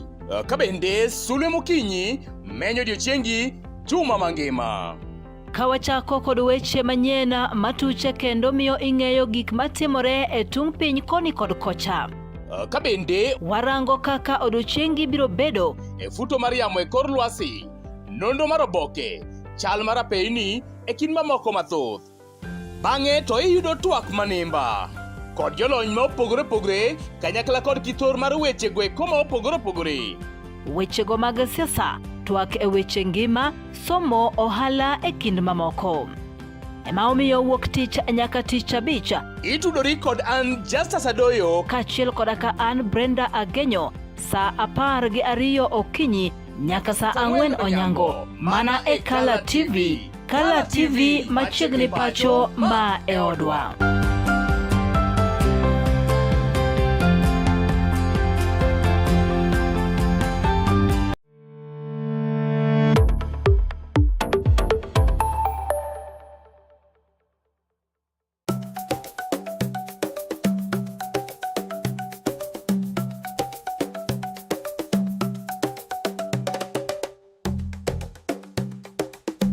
Be isegombo ng'eyo kit tedo chiemo ma opogore opogore, obed chiemo manyasani kata manyachon, machalo aliya, aluru, obambo, to kod mamoko mathoth. Machiegni tet manimba, chenro miyudo tiegruok mathoth e weche mag jikon. Waseso jikondi kod chiemo mamit mit maweki nang'o lith lweti. Kochakore crepes, cookies, ring abula, samosa molose rang'iny mamalo man kod ndhadhu mamit miwuoro e kind chiemo mamoko mathoth. Arni wapuonji loso nyaka kit math mamoko mayom kaka cocktail kod smoothies matieko riyo.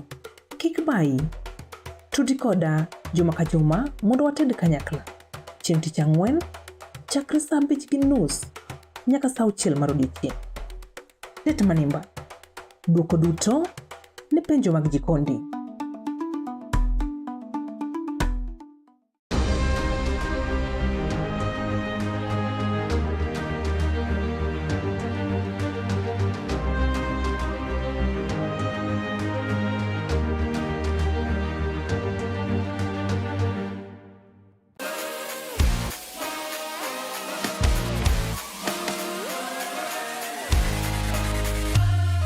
Komuoch to wan kode duoko mag tuke mopogore opogore, jotugo motimogi, kuonde magitimogie, to gin tuke mage mabiro. Mana emomiyo wan ka e chenro mar chal pewe. Tudri kodwa wuok tich nyaka tich abich saa 11 mar midhiambo nyaka saa 12 mar midhiambo. Kama wanyise motimore e pewe duto mana e Kala TV.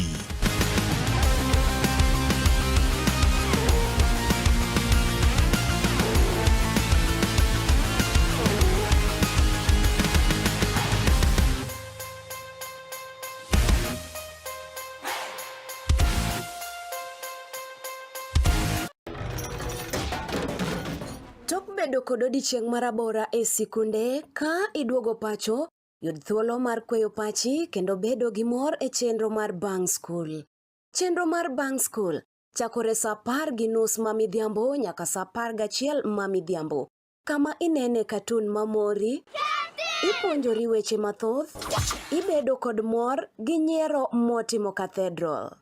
Kik bai, Bang School, chenro manigi mor lilo ne nyithindo duto. Kala TV, machiegni pacho ma e odwa.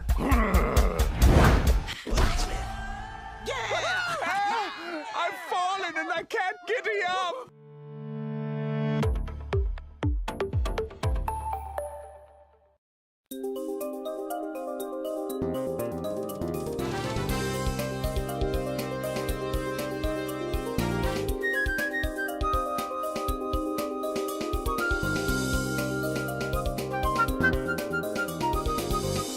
Ineno Kala TV. Kala TV machiegni pacho ma e odwa.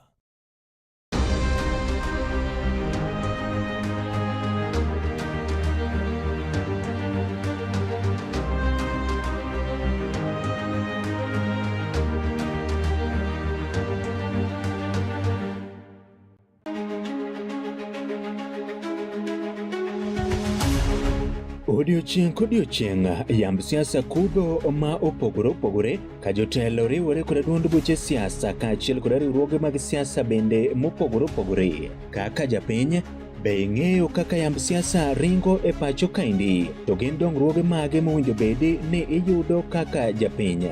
To bende gin jotelo mage ma ochung' malaro lemo ma opogore opogore mabiro ni chieng' tich ang'wen ka tich ang'wen kochakore saa 3:30 mar otieno ka ikelo ni koda Joash Odhiambo Mitula. Magi duto iyudo mana ka okalo e chendo nendo mar orindi mar siasa mana e Kala TV. Orindi mar siasa, kik bai.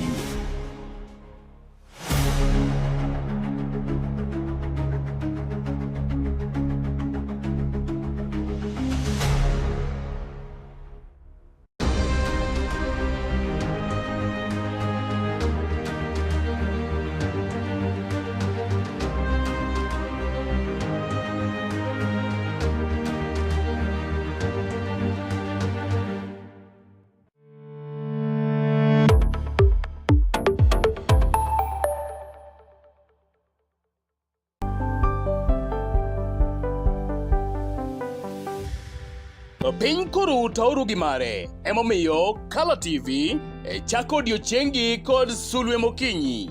Kabende Sulwe Mokinyi menyo odiochiengi juma mangima. Kawachako kod weche manyien matuche kendo miyo ing'eyo gik matimore e tung piny koni kod kocha. Kabende warango kaka odiochiengi biro bedo e futo mar yamo e kor lwasi, nondo mar oboke, chal mar apeyni e kind mamoko mathoth. Bang'e to iyudo twak manimba kod jolony ma opogore opogore kanyakla kod kithor mar weche gweko ma opogore opogore. Wechego mag siasa, twak e weche ngima, somo, ohala e kind mamoko. Ema omiyo wuok tich nyaka tich abich itudori kod an Justus Adoyo kaachiel koda ka an Brenda Agenyo saa 12 okinyi nyaka saa 4 onyango mana e Kala TV. Kala TV machiegni pacho ma e odwa.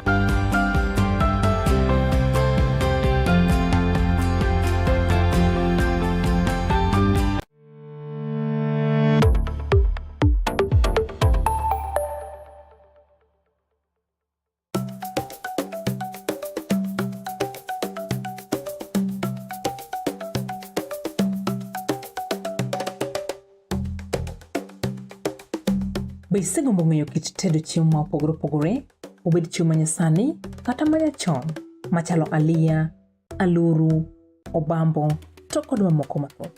Machiegni tet manimba, chenro miyudo tiegruok mathoth e weche mag jikon. Waseso jikondi kod chiemo mamit mawuoyi kinang'o lith lweti.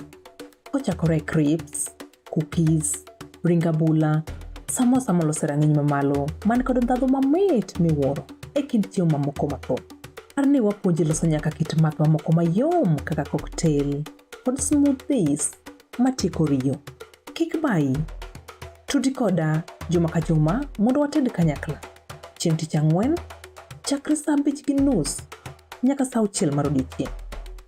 Tet manimba, duoko duto ne penjo mag jikondi.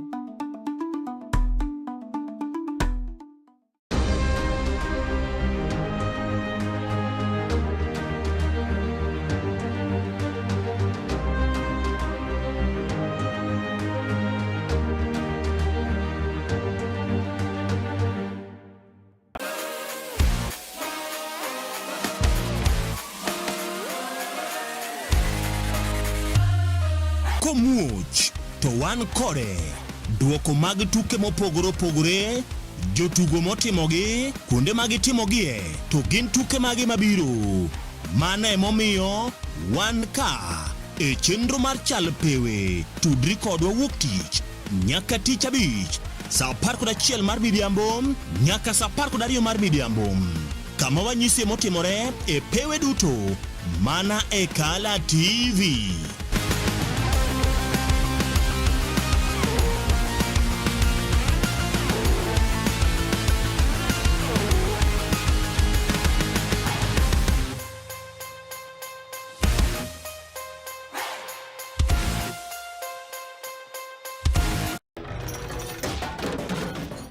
Bedo kod odiechieng' marabora e sikunde ka iduogo pacho, yud thuolo mar kweyo pachi kendo bedo gi mor e chenro mar Bang School.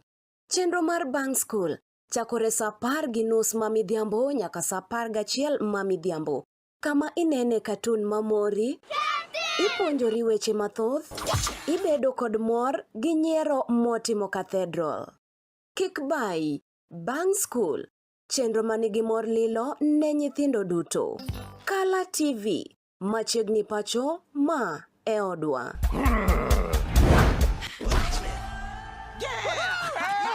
I've fallen and I can't get up.